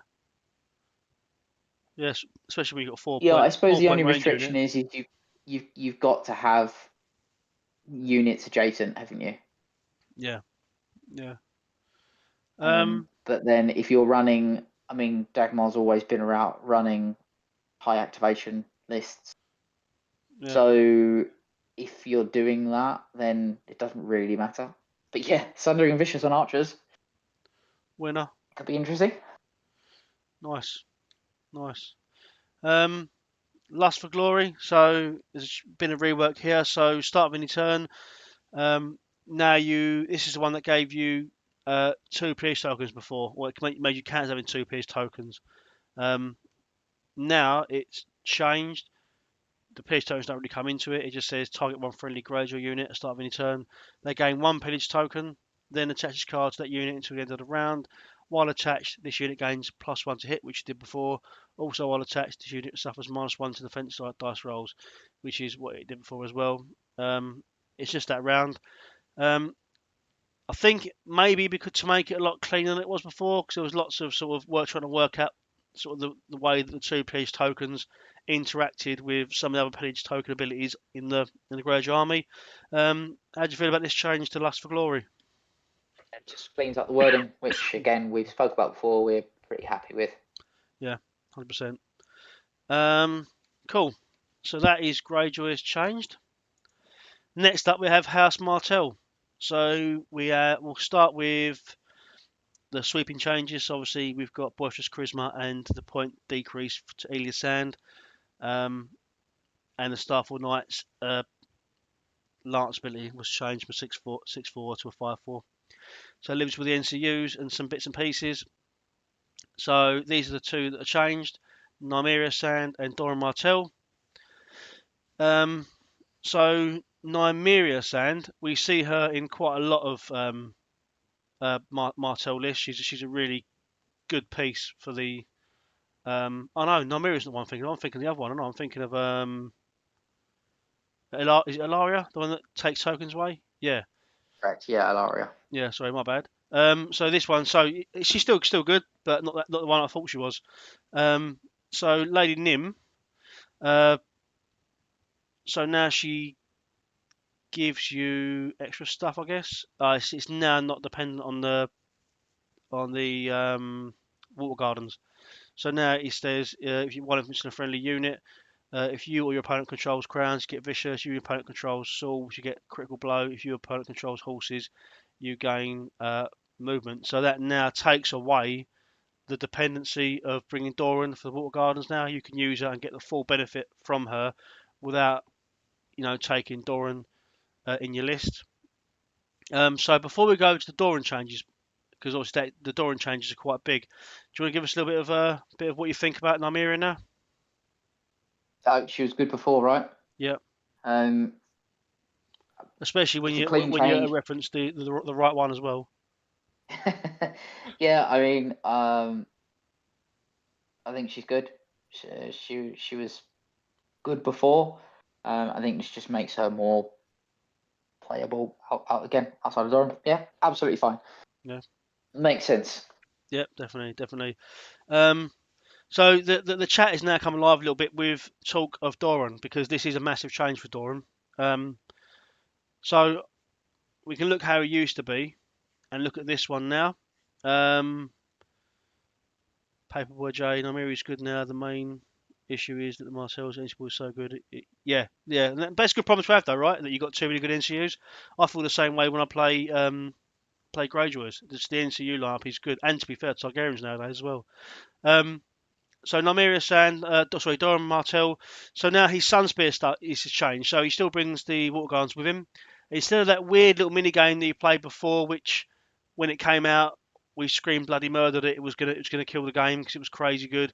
But we quickly realised that you can play around it, which was good to have that moment of gameplay where you had to understand the game and you had to understand Martells when you played against them to understand that how to play against Doran and stop him getting those extra victory points. But this is more practical. This means that against a good player, you're still able to get value from Doran. So let's read over his card, James, before I'll let you loose on it. So, Sunspear Secrets. Each time Doran claims a zone, before resolving that zone's effect, place one order token on him. If Doran claims the Water Gardens, place +1. That's the same sort of style as the Night's Watch guy, the guy that recruits the conscripts, but he does it with Crown. Corin, that's the one. Each time Doran claims the Water Gardens, you may replace the zone's effect with, remove up to 4 tokens from a friendly Doran for each order token removed, choose 1. You can restore up to 2 wounds from 1 unit, remove 1 condition token from 1 unit, draw 1 tactics card, place any 1 condition token on an enemy unit. 1 friendly unit pivots, then shifts 2 inches. 1 enemy combat unit suffers 1 wound. Mate, these are some incredibly good abilities on 1 card. I mean, I wouldn't say he's auto-include. I'm not a Martell player, so I don't claim to know exactly what works brilliantly and what doesn't work brilliantly. But I would probably take this guy in most other armies if I had a similar effect in my army. Because being able to heal 2 wounds or remove condition tokens or just deal a wound on an enemy combat unit, or even a shift, the pivot and shift, like the Night's Watch card that lets you do that, is extremely powerful. So being able to do that with your the Sand Skirmishers is really good, especially when you've got so many ways to shoot. Paperboy J, I think Doran is now very good. Toolbox without being MP. Yeah, I agree. I totally agree. Yeah, I think he's not a negative play experience for either side now, because before against a good player he could really stop you from getting a value out of Doran. So now you can really get something from him at least. Do you know what I mean? Because you're getting that. You can replace the zone's effect by taking all the token regardless. But if you just claim the Water Gardens, you get an additional one. And there has been some talk over the internet over the wording of this. So some people claim that you can do more than one of these things, but it is quite clear to me that the intent is to you choose one of each, because in things like the Bolton's deck, when you can choose the same option twice, it does say in brackets next to it, may be chosen more than once, whereas this one doesn't. I know that it's not absolute clarity, but using a bit of common sense, I believe that is how it's meant. Yeah, brilliant change with Doran. I think we're going to see him more.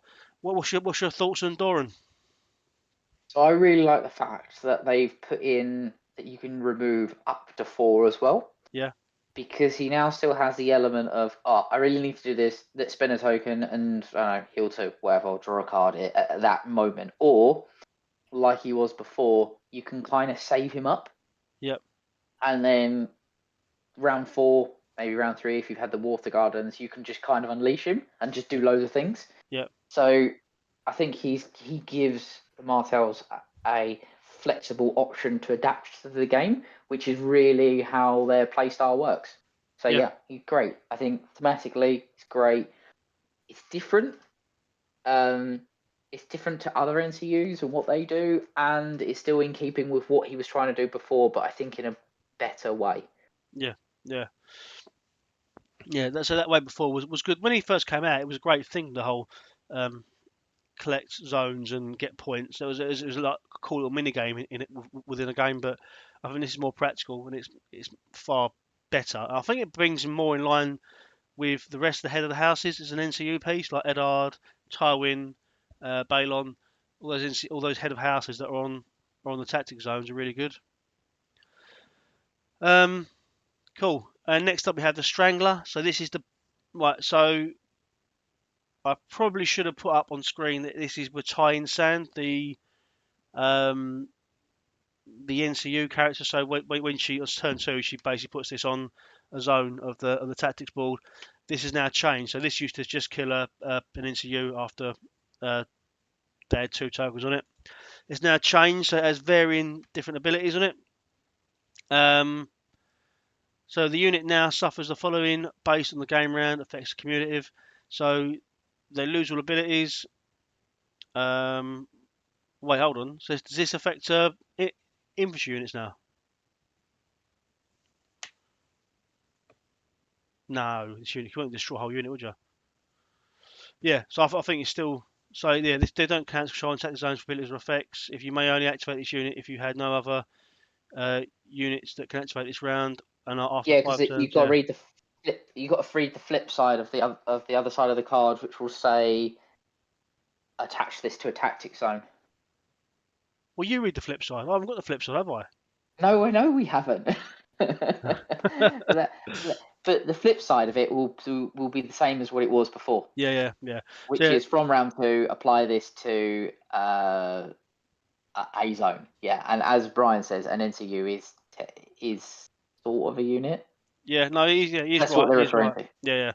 Yeah. Cool. Okay, so yeah, so it just does varying effects on the unit, or on the NC unit. Yeah, cool. I really like it. Yeah, because before having it kill you after two all the tokens was rubbish. Again, you can play around it. Peter Baelish has always been the anti-Martell NCU, so you can play around it. You still can play around it, but at least it isn't the end of the world if you have to. Yep. All right, yep, Brian, yeah, get your non-combat unit with you. Follow him, mate. Follow him. So yeah, good change, Strangler though. James. Yeah. Yeah, kind of. I'm actually not sure. I mean, I think it's fine. I think it was a better way to go from playability. Before, you would basically get 2 uses of your guy, and then that's it. He's dead. Job done. Whereas now, losing their abilities straight up means you're just not getting value out of that NCU from its activations from what the abilities are. Yeah. So, from literally off the bat, that you take that. Whereas you at least would get 2 uses of that NCU's ability before they die. Yeah. So yeah, we'll see. It's still potent because you think If if you take a zone with Eddard, Bosh, you lose all abilities. That healing mechanic's gone.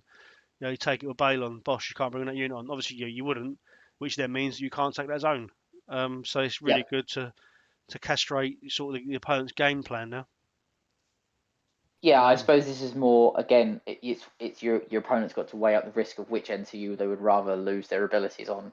Yeah. Than whether they die in, because it might be like, let's say Tywin, for example. He takes the Strangler. Yes, he's going to die in 2 turns, but actually he can use his once per game, and he's got his value. Yeah. So yeah. Nice. It's interesting. Yeah, I think it's probably got more. It's probably better balance for both sides this way than it was before. Yeah. And again, when she came out, it was everyone sort of gasping how good it seemed on paper. It sort of died off a little bit because it was some play around, but this makes it usable, as you say, for both people, which is exactly what you want when it comes to miniature wargaming, right? Yep. You want to better play with your toys. Absolutely.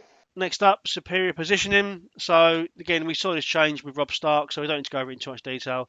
It's just now that instead of it being Robb Stark, so basically it's exactly the same, other than the fact that if the defender is your commander's unit, the opponent will suffer a disorderly charge on a charge distance roll of 5 or less. So, I mean, this was powerful when Rob had it. Sticking it in the base deck of House Martell, I'd have said this is probably one of their weaker cards, I think, from my personal opinion, obviously as a non-Martell player. So now giving them another good card is a scary prospect. So, yeah, but I think it fits in within the theme of House Martell. Yeah, absolutely. Especially when they've got good units with Counter-Strike and other ways of lots of weakens and lots of ways to mitigate attack dice. Yeah, I think it's more useful for them. But yeah, it's good. Nice. Just Cool. what Martell's needed, better tactics cards. Nice. It's all right. Just charge my cavalry, we'll be fine. Next up, House Bolton. So House Bolton got a little bit of love, which is nice to see. Very nice to see, in fact. Myself and Carl have been playing them quite a lot recently, so it'd be good to see what these changes add to the game. So we'll start with the Dreadful Spearmen. So these guys have had a change in as much as the Impaling Spear change. So it does exactly what it did before. So if you played Bolton, you know exactly what it did. But now, if you were already panicked, you can instead become weakened, which is big. When you think like units charge, if you can get that panic token on first, they charge you. You set for charge. They're already panicked, so you pop the weakened on them because you stripped a rank, and now all of a sudden you've taken all momentum out of that charge with a weakened token. So I quite like that. And I really applaud any change to Dreadful Spearmen because I want to see them on the board more. I know Brian runs some lists with them in, so I'd be interested to hear what Brian thinks in the chat regarding this change. It'd be quite. I like it. I quite like it as a change. How do you feel about them? I mean, not to put a slight downer on it, but I think it's difficult because this is triggered at the end of the attack sequence, and you probably are going to want to have spent the panic token during their attack sequence to push the damage through to trigger some other Bolton cards, healing or something else. So the fact that the kicker is now making you save that on the unit, yeah, I don't know. Yeah, I think it's got great play though. It's better. It's better than nothing. It's absolutely better than nothing, and I just think it gives obviously the player a choice of whether they want to keep the panic on there and spend it, or give them the extra token. Yeah. But yeah, these guys, you're right. They need a little bit of love. Yeah. As it stands, I think these guys are the only unit in the Bolton army that hasn't got Vicious, so even just getting that might be quite nice for them. I mean, that would have been a better change. I would have gone with give them Vicious and not give them the additional token. Yeah. Paperboy J in the chat. Give every Bolton close combat unit Proud Fear if you play mini faction. Okay, it's changed for Dread Spears. More sense, but yeah. Yeah, we speak about it, and again, I could do another episode with James talking, or Carl, on talking on Boltons. And I feel like every unit should have intimidating presence in Boltons, because I think there's a good thematic choice there where if you're fighting against the Bolton army, you don't want to be taken alive. But again, I could spend all day talking to you about that. Maybe we should do that. Next up, we have Dreadful Archers. So there's a change now. So the first change is to their armor. They've gone from a 6+ to a 5+, which makes more sense than I can put into words, because these guys are wearing more armor, or as much armor as the Lightbringers, and have a rubbish armor save. At least now this reflects the miniatures slightly more. I would have liked to have seen it go to 4+, but I understand that that's a big ask. Just more than anything else, just to reflect the miniatures themselves. I mean, look at this guy in the artwork. He couldn't be wearing any more armor. And the other change is to Ruthless Volley, so they now don't do a wound to their own unit, which is a very welcome change because we haven't got great morale anyway in Boltons. So shooting into combat, we're 9 times out of 10 failing that panic test, let alone taking a wound. It makes it a nicer choice shooting into Flayed Men as well, because all make a deal of wounds for Flayed Men is a bit of a downer if you're doing that. I think I always run one unit in my armies of the Dreadful. I may now give 2 a run, see how that works out. But yeah, I mean, I'd run 2 of them. Yeah. Yeah, totally. 2 of them, 2 Blackguard. Yeah. Then whatever else you want, off you go. Come fight me. Yeah. Well, Carl more than myself, but me and Carl have been working to try and get Boltons working well. So maybe I'll pull them off the shelf and try and get them. I've got 2 boxes, so I'll definitely give it a run out, see how they play. Yeah, I mean, I think it builds into that you want to shoot into combats where you've got units with intimidating presence in them, right?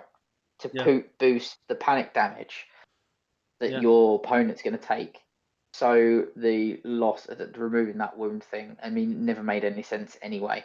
But I think it's just a lot better. Yeah, 100%. Yeah. Cool. Next up, we have changes to the commander attachments, and there's some quite cool stuff here. So Ramsay Snow has gained Prey on Fear, which is very welcome. Considering he's got horrific visage as well. You put him in Spearman, they charge her, you attack. They charge her, horrific visage, get some wounds back, attack, get some wounds back.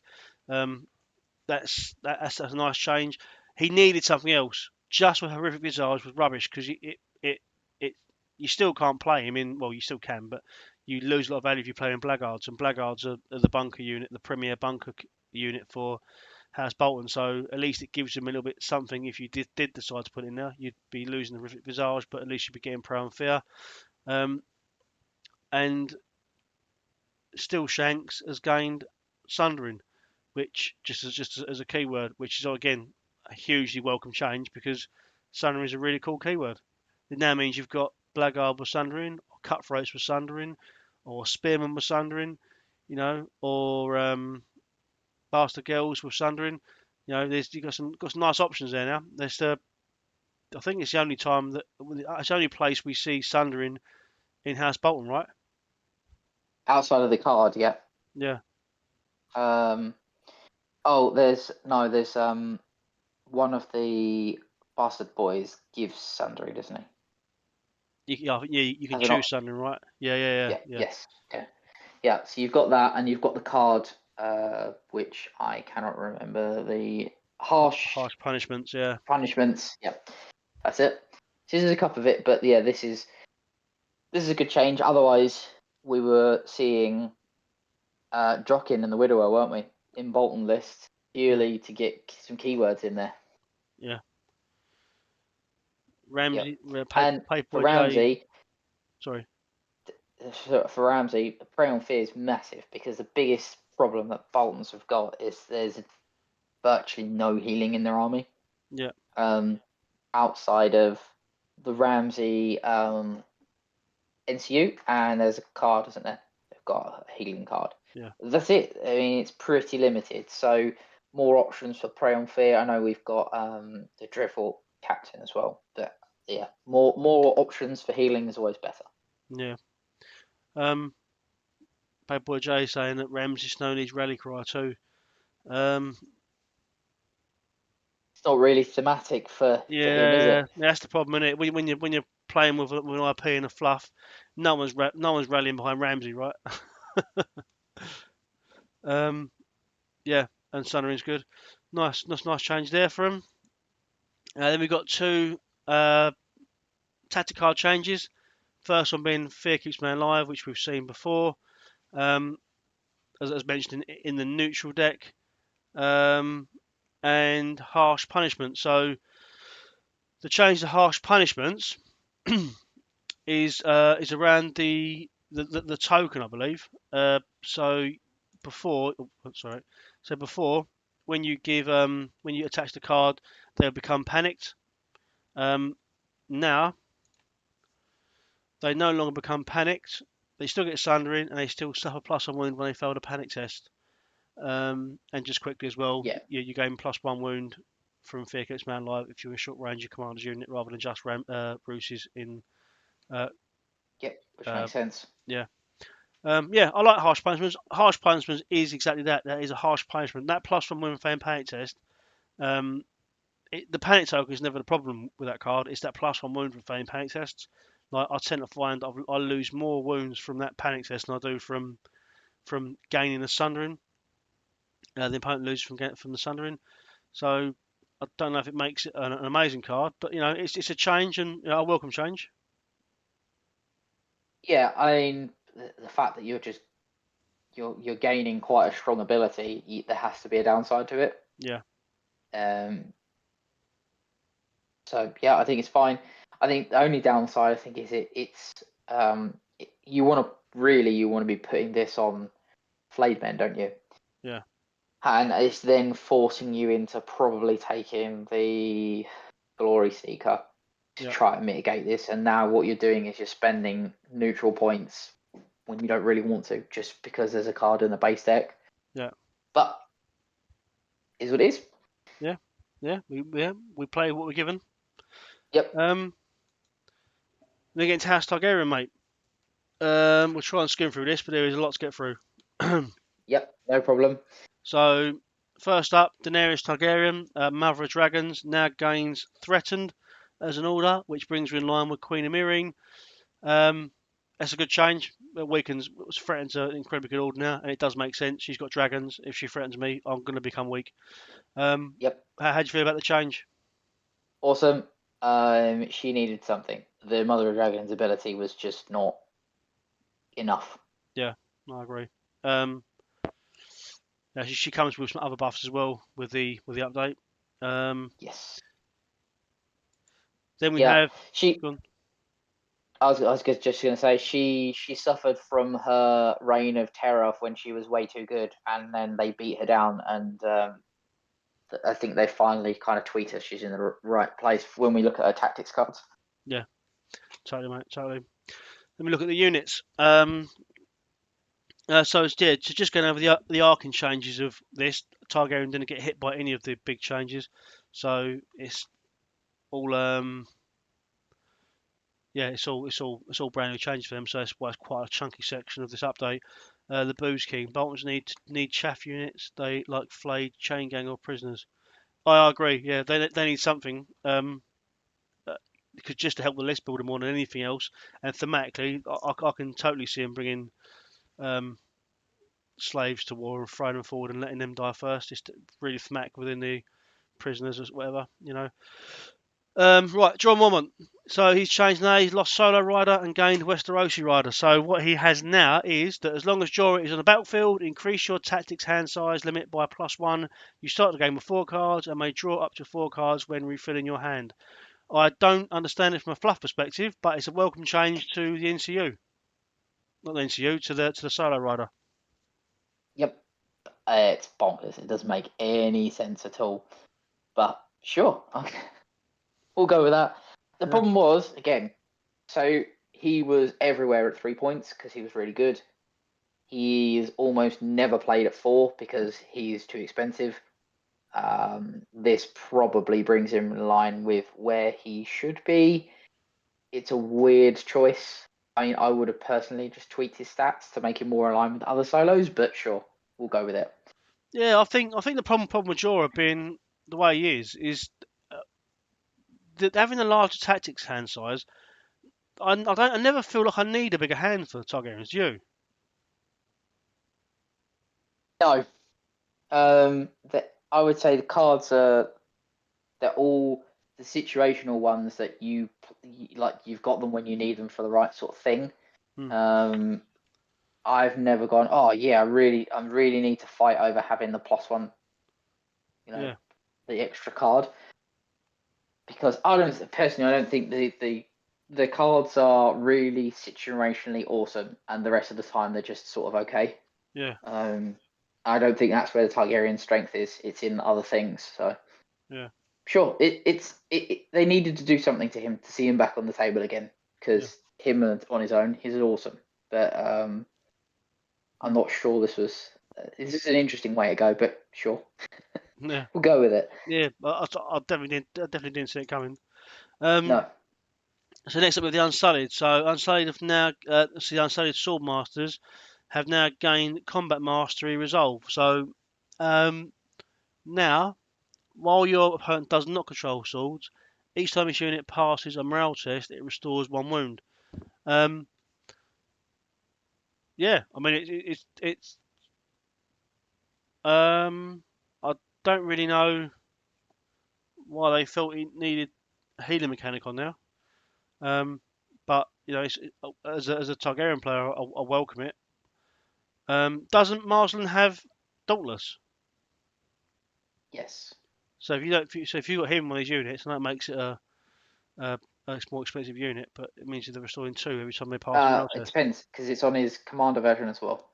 Oh, well, you are then. So yeah, restoring 2 wounds every single time he passes a morale test, and a unit that. Yes. Yeah, that's I mean, I don't tend to see too many unsaid on the tabletop, so this will at least help get some on the tabletop and play more. But yeah, as a Targaryen player, James, how do you feel about this change?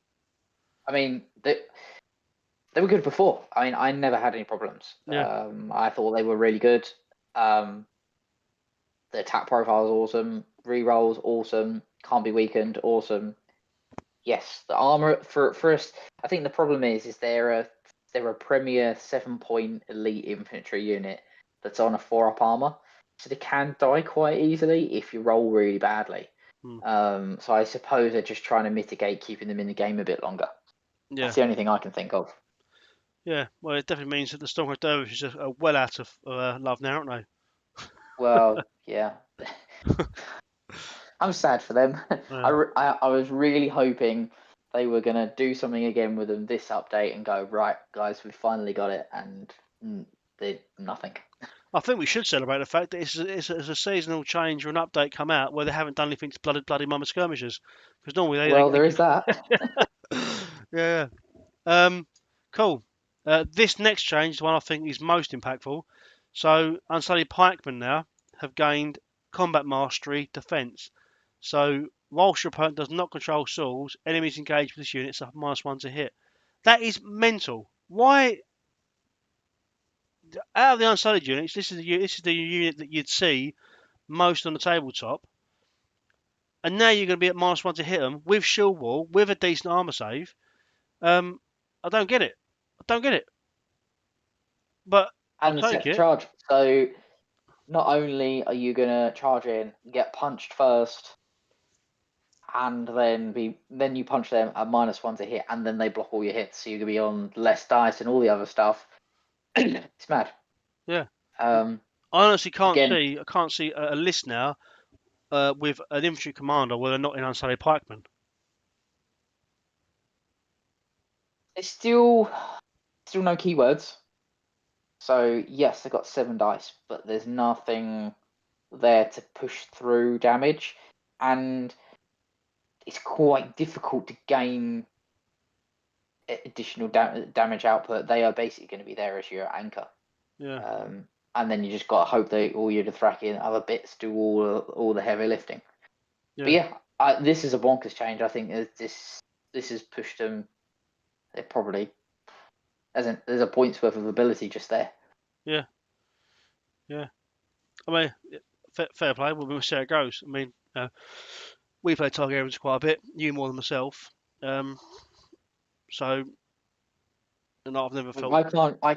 I can't understand the two Unsullied changes. I think they were fine the way they were before. They're 7 as they were. Yeah. Oh well, we'll take it. It's a cool change. Sure. And it's cool. It's a cool change. I quite like the combat mastery, defense, offense, looking stuff. Resolve and defense, and the way maybe it's an ability we'll see on some. Yeah, I wondered. Maybe they've introduced it as a tester for other stuff that maybe is coming down the line. That combat mastery is going to be a thing. Yeah. A universal ability we might see on other stuff going forward. Yeah. Who knows? Yeah. Cool. Next up, we have loads of tactical changes. So we'll go through these 3 at a time. Up on the screen, you've got Legendary Boldness. You've got Counter Cut and Retribution of the Dragon. Pause if you need to and have a look at these cards, and I'll read through the new ones with you. So now Legendary Boldness states, after a friendly unit within long range of Baratheon rolls defense dice, that unit blocks +2 hits and automatically passes the panic test from its attack. That's a big change, and that's automatically passing panic test is really good. Targaryen morale doesn't tend to be that bad, and you can normally pass it on a dice roll anyway, but a guarantee, I'll take that. Yeah, but now that card will help to see play for other things we don't really see that much, like freedmen. Yeah. And obviously we've had a couple of newer units where the morale isn't unstudied level, so actually having this card will probably help them. Yeah. You've been playing quite recently, haven't you, Barry? The old card was really good for Legendary Boldness. Do you think this is as good? No, no. I never played Legendary Boldness before. No. I personally didn't like any of the extra victory point cards. Oh, fair enough. Okay, cool. Well, to be fair, that's what this update has done, hasn't it? It's taken all those extra victory point cards out, hasn't it? Yeah, I didn't really like the way that they played. Risk versus reward was not always there. It was it was a feel bad one way or the other. I think it was always quite complicated and clunky to do. This is just better. It's just got rid of that whole thing. Yeah. And just made these cards just playable. Yeah, fair enough. Count the cuts now reads after enemy completes a melee attack, target defender. This attaches card to them until they destroy an enemy. While attached, this unit rolls its highest attack die value and may reroll any attack dice. If this targets Belwest's unit, it also gains +1 to morale test results. So you tend to see Belwest in unsullied pikeman quite a bit. So this is a good card for them. Reroll attack dice is always good, especially to get you out of the grind. It's quite a nice change to counter cuts. How do you feel about it? Yeah, do you know what? I think this is really good. Again, we usually see them in pikemen, so them then getting always high attack dice, so always 7, pretty good. Rerolls great if you're using set for charge and things like that. So chances are they were always engaged when they went in, and they were rarely charging anyway. So that's great. Much better card. And actually, it'd be nice to see quite a good card in the Belwar suite, so that we might actually see him again, because we don't really see him very often. No, he's he is a struggle to play, but I mean, he has got a place for in Targaryens. It's really an uphill struggle when you're running him with his cards and his abilities. He doesn't really play well into the Targaryen playstyle, but with the introduction of more infantry units, he's slowly finding a place. Yep. Then we got Retribution of the Dragon. So this is the card that used to basically be the Retribution card, if you will. So it now changed to after a friendly unit attacks, target the attacker, attach this card to them to the end of the game. While attached, each time this unit is attacked, the attacker gains vicious. Each time this unit is attacked, if the attacker is Grey Worms or an Unsullied unit, this unit also becomes vulnerable. I really like now how they're playing into the sub factions in Targaryens. I believe it's one of the last updates me and you spoke about, and said that we would love to see more of that. Like we'll talk about Skyhaz in a minute, but having the Unsullied keyword kicked in a bit more, and having I would have liked to have seen Pitfighter stuff with Belwest, but we didn't. But yeah, this is a decent enough card. How do you feel about the change to Retribution? Awesome. It was a pretty poor card before, Yeah. so this is good. Yeah, really like this. Again, I like the fact that this is going into the Unsullied theme, and it's pushing you into, well, I'm taking Grey Worm, so I'm taking Unsullied units, which is where it should be thematic wise. Yeah. But yeah, I also like the fact that this isn't just Grey Worm specific before, because if Grey Worm's dead, this card was basically useless. Yeah. Now it's on an Unsullied, you can have a couple of units Unsullied and you've got options. So yeah, it's all good. Yeah. Cool. Nice changes, mate. Nice changes. Next up we have Jorah, Mormont Betrayal, Khal Drogo Adravat, and Warcry. Warcry again, a standard changed. I didn't sort of cover at the beginning, but we'll quickly go over that one first. So I'll change the things up on screen. So Warcry for Marsland now. The extra kicker is if it's Marsland's unit or an Unsullied unit. Again, playing into the Unsullied keyword. It's nice to see that being done. I'd like to see more of that. I'd like to see more of his cards be Unsullied specific, more so than Grey Worms, because Grey Worms obviously command lots of different parts of the army. But yeah. And we have Betrayal, so that is now changed to this. So when a friendly enters your claimed zone, replace that zone's effect with draw 2 tactics cards, restore 3 wounds to Jorah's unit. One enemy combat becomes vulnerable and weakened, then attach this card to Jorah's unit until they destroy one enemy combat unit. While attached, each time that unit activates, they suffer 1 wound and become panicked. So you're slowly burning your own unit, but you're getting the benefits of it, and you just got to make sure you kill a unit. Which with Jorah in like vets or flaming, whatever you're gonna run him in, it's Pretty easy, yeah. yeah, it's pretty easy to do. And Adravat. So now is when Khal Drogo's unit activates, target one enemy in long range and attach a card to them until the end of the round. While attached, melee attacks on this enemy gain critical blow, which is exactly what Khal Drogo's army needed, critical blow. Totally. Yeah, how do you feel about his changes then? I know you've been running quite a bit of Jorah recently, and you've got history with Khal Drogo. I hated Betrayal before. Mostly because it forced you to put the Betrayal card onto not Jorah's unit. Yeah. And again, it just obviously this is now giving out the tokens as well, which it didn't do before. Yeah.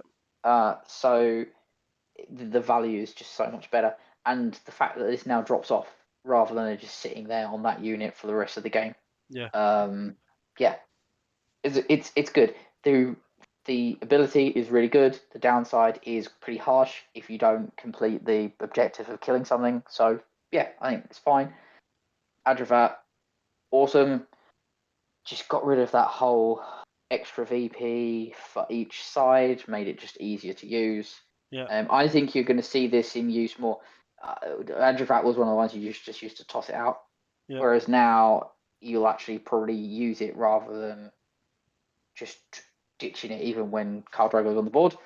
Yeah. Again, Warcry we spoke about, awesome, makes it much more useful. You're looking for theme then, that you're playing more than one Unsullied unit probably in a Marcellan list, which is always good. Yeah, definitely. It's a great change there. So yeah, we've lost all the mini game cards, which when they released those in 2021, they said it's what they wanted to do was make like mini games for all the commanders in Targaryen. So that is now gone.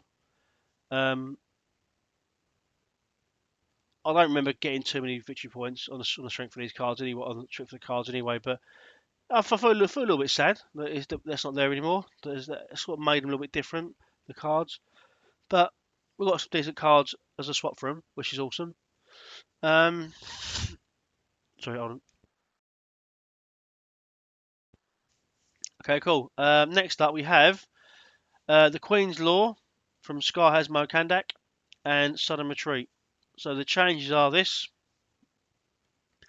Sudden Retreat now lets you reroll any retreat distance dice if it's your commander's unit.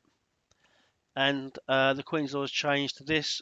So attach this card when an enemy combat unit activates.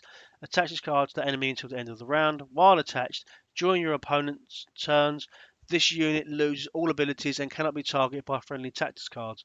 If Scar has his unit or a Brazen Beast unit performs a charge action against that unit, they automatically count as rolling a 6 and all charge distance dice. Now, I really like his deck anyway. His cards Sky has, but I really like this card now. The fact that whilst it's attached during your opponent's turns, they lose all abilities. So now it really pulls the teeth out of those offensive abilities. Not so much the defensive abilities because you have to. They'll still have their abilities in their turn, for example, and still better play the retribution card. So Baratheons will still be a little bit spiky, but at least it takes the teeth out of them for when they attack you back. And also having the Sky's unit roll a 6 or the Brazen Beast unit roll a 6. Those guys have got Sentinel, yep. So you can get in. Also, Skyhaz can quite happily sit in Unsullied. Skyhaz can actually quite happily sit in Stormcrow Dervishes, so he can get a 6 in that charge and bounce back out again. He won't because no one uses them because they're shit, but he could if he wanted to. Again, in the comment section, please tell me how to make Stormcrow Dervishes work. We can't do it.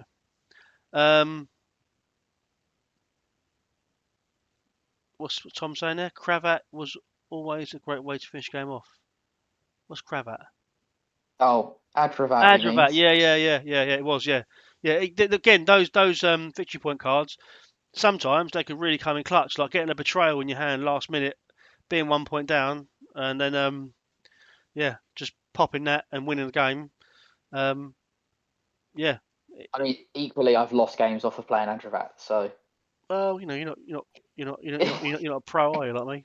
Me It's and just Tom that only win games with Adjuvat. So there's been games where both me and Tom have played Adjuvat and both won at the same time. there you go. Yeah. Anyway, right, let's get at that.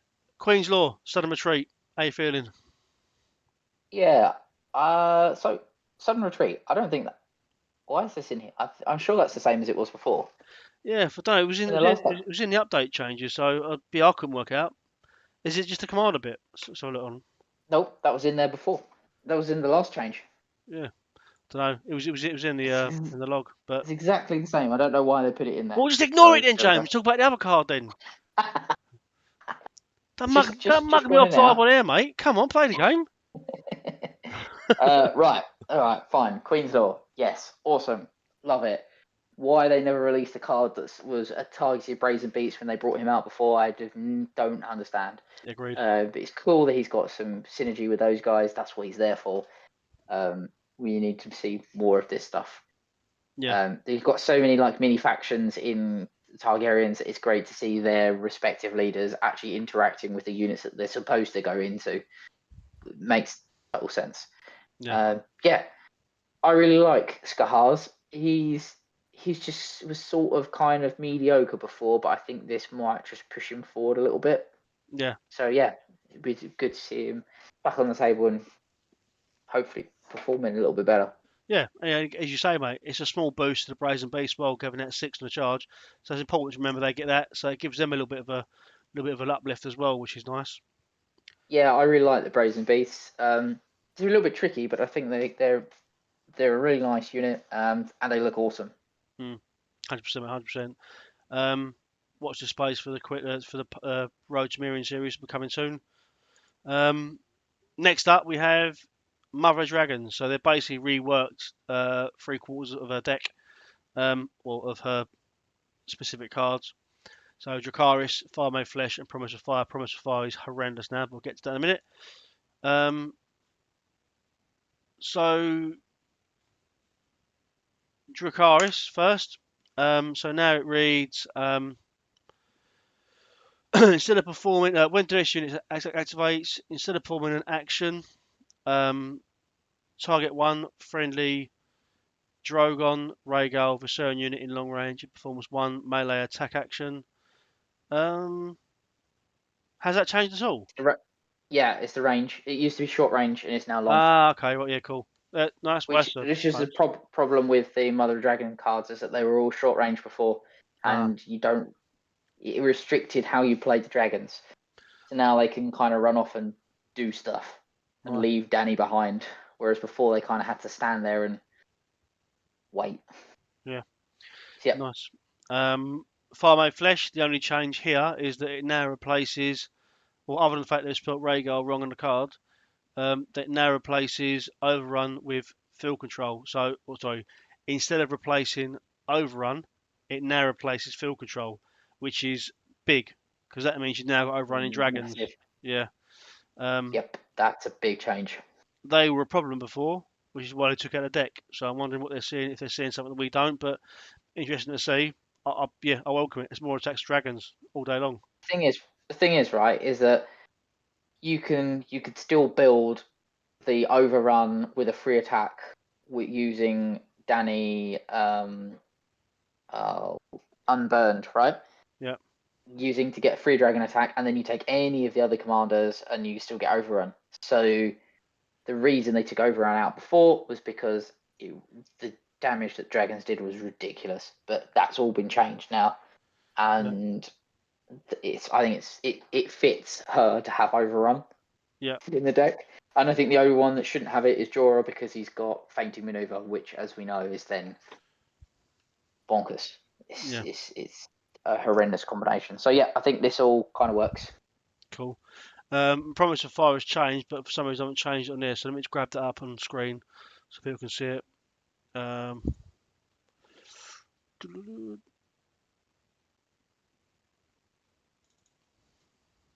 While you do that, do you want me to talk about it? Well, it's on screen. It should be on screen now, mate. So cool. Yeah. So I'll read the card out, and then you can go to town it, because it's a really good a card now. Well, it's a horrendously good card, if I'm honest. So now it says that when an enemy NCU activates, if that NCU claims a zone, this activation attaches card to one enemy combat unit until the end of the game. They suffer 1 panic test. That's not the worst bit, James. It's coming. Wait Nope. for it. While attached, each time a Drogon, Rhaegal, or Viserion unit performs an attack against this unit, this unit suffers 3 wounds instead of D3. Now, for the people that don't know who Drogon, Rhaegal, or Viserion are, they're not a couple of mates live around the corner. They are the 3 dragons. So that means when the dragons attack that unit, they automatically counter on a 3, which means it's a fully ranked unit. You're guaranteed to do 6 wounds. Yeah. What is all that about? Good, isn't it? I mean, it's basically going, right, I'm going to play this card. Your options are put your NCU in the board and take a World of Pain, or don't. And that's it. So this is going to be the mid-game. Opponent's going first. They're going to take swords, and you're going to play this, and you're going to go, do you really want to do that? Yeah. And they're going to go, no, not really. Yeah. Because, yeah, two dragons rolling auto 3 in the ranks, and the vicious and the tokens and everything, they're just going to annihilate stuff. Yeah. So, yeah. I'm not... I mean, it's awesome. It's thematic. It gives the opponent a conundrum. Is it a bit too far? Potentially, because we saw what doing 3 wounds plus damage did before. Granted, yeah, I was going to say granted it's twice per game, but it's not, because you've got Mother of Dragons to go and fish this back, and you can bring Pirate Pre and bring it back again. So you can play this 4 times. Yeah. Horrendous. Yep. Horrendous. So, yeah, it might be a bit strong, but I suppose we'll have to see. Yeah. And that brings us to the end of the changes. We have got one more change. We'll quickly go over it now. We won't go over the tournament stuff because that's not really relevant to this stream, really. But there was a change to the rulebook for move. The move in the rulebook now states that shifting is part of movement as well. It counts as being moved. I think it now states, doesn't it, that if the tray moves at all, so pivoting, shifting, or actually moving, it all counts as a move. Yep. Which is nice. Some nice clarification there. Does it make Yeah, any change in the game? Yes, because there are certain things that trigger off of movement, right? Rather than just because there was ways you could use shifting to get round certain things. Yeah. Because shift was never a move. Yeah. So I mean, then really niche situations, but I think it ties in with the game mode change, doesn't it? We spoke about. Yeah. So with the game mode change, so it's Feast for Crows the change. Let's see if I can get it up on screen. 2 secs.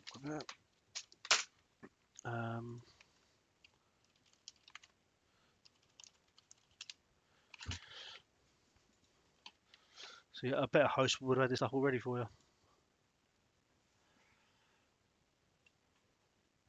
Look. Game modes.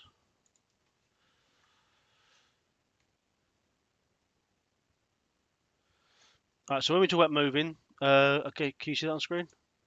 Yeah. Yep. So when we talk about moving, we're talking about this part here. It says new.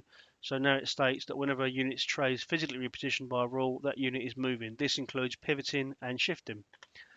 The second part that you're talking about is under Feast for Crows. So Feast for Crows. Here it states, if a unit is controlling an objective, if a unit controlling an objective ends a move or an action not touching its linked corpse pile, it drops the token. Your opponent places the token anywhere touching its linked corpse pile. Now, we spoke about this. I can only presume that people were shifting off of a corpse pile and not dropping the token. Like Yep. that can be the only way that I can see how these two changes are linked together. Correct. That is well gamey, isn't it? Yeah, I mean, I've never played against anyone that thought that that was a thing. But yeah, apparently you could. Has there been? I don't. Has there been any discussion around this? Because I don't. I've never seen anybody do that, and that's the only reason that me and you've come to the conclusion that potentially this is why. Other than the fact that a shift now triggers Overwatch and stuff like that. So where it didn't before, but this game mode it seems to be linked to that change. But I've never known anyone unless it's a a non-UK thing. Yeah, I can only assume that. Yep, I can only assume that. Yeah. As traps as well. Is that's affected by triggers off of movement, doesn't it? Yeah. So the way around traps before was you could sit on 14 and shift into the 12. Yeah. And not get trapped, whereas now you will shift into the 12 and get trapped. Yeah.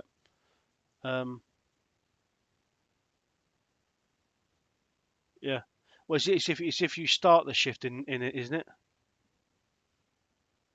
Traps, or is that it's not when you finish? When you start the move, isn't it? Might be. I have to check what the thing is for traps, but the Booze King in it. Trying to think of some. Yeah, the Booze King in the chat says that Crown of Poise as well will do your wounds, which is in fairness is quite big, isn't it? Because you think that's going to then do more wounds on your cav that are shooting. Yeah, I was just thinking it's horrendous for well, all range units really. Yeah. Cool. Okay. Now it triggers off of actions. Yeah, so no, traps triggers off actions. Okay. So that wouldn't account, unfortunately. But I'm sure there are other examples of where you end moves in X range, do X. Yeah. I just can't think of off the top of my head right now. But yes, there will be examples of that. So you can't use shifts to get around things anymore. They are now movements, which makes sense. Makes total sense. Yeah. Because why anyone thought that they weren't before doesn't make any sense. No. But yeah, and yeah, the fixing the thing that we didn't think was broken, fine. Yeah. So yeah, there's that's the end of the change really. There's some tournament stuff, and we'll perhaps go to another point. But I think as a whole, I quite like the changes. I think the bear one's a bit dubious, and a little bit worrying maybe. But I do think they're going to come back and have a look at that. Yeah, I think they may have made some oversight there. Yeah. But I think other than that, as an update as a whole, I think it's fine. I think there was some good changes there to make some things that were underperforming look better, which is great. Language cleanup makes cards easier to use. Great. We love that sort of thing. Yeah. So I think they've done a really good job. Yeah. I would say that, yeah, out of there, any of this new stuff makes me go, oh no, I need to go out and buy this thing tomorrow. Yeah. So yeah, I think this is good. I think it really shows that the game mode is in a really good place where actually the need to make a lot of changes because the balance is really good. Yeah. Which is a good place to be. Yeah, and I think it comes down to just a bit of language tied up. I think, doesn't it? Because I think all these changes are good. Nothing makes me cry. I think for me, the Tyrell Lancers are quite obvious how they're supposed to be read, but I totally understand why people are reading it that way because it really looks. Someone's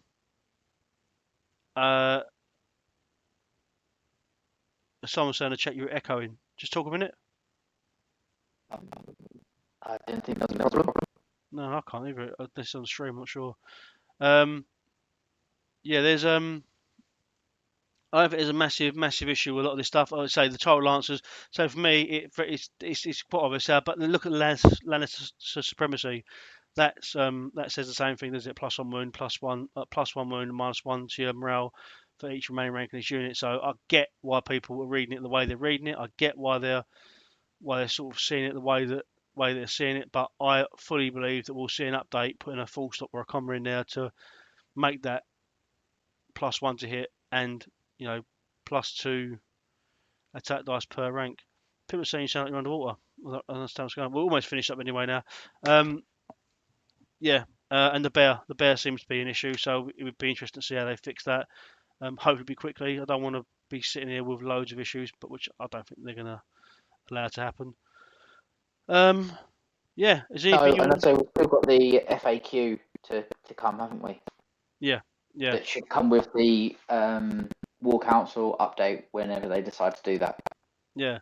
Did they say that they're well, we've still got an article somewhere as well, haven't we? That we're due. Yeah. So we should have a designer's commentary. Yeah. Okay, cool. All right, James. Well, cheers for your time, mate. Just a quick reminder as well that the UK Nationals tickets are on sale. Please do go and grab them if you get a chance, if you intend to turn up. Because, obviously don't buy now to avoid a disappointment. We're looking forward to it. What's 4 weeks away now? Yep, it's not far away at all. Nice. And also check out some other events. I won't pop a link in the comment description because I'm going to bed in a minute, but I will post some stuff up on the page soon. So do follow the YCats channel. Come and join us on Discord. The links will be in one of our other videos. Thanks for joining us. I know that was quite a big update, but we sort of wanted to sort of get our Tom shout the LGT. Yep, done that, mate. Done that, mate. We'll just get our sort of stuff in there. Sorry it was a little bit delayed, but of course there's so much going on, James, as well. It's struggled to find the time, but we did it in the end. And we got there. Yeah, we got there, mate. I'm gonna. And if anyone's got any comments, any questions, just drop a note in the Discord. Yeah, I'm gonna grab the faction expert, yourself included as well, to come in and talk about some of these changes. I've been speaking to Psycho Steve today, and also Boisterous about Baratheon, so I'm going to get them on and have a bit more in-depth discussion with them about it. So keep your eye out for those videos. And James come in and talk to me about Targaryens again a little bit. Although we just covered sounds it. Good. But cool. All right, well, cheers for your time, James. Thanks everyone for tuning in, and keep peel. More content coming soon. Take care. Cheers. Take care. Bye.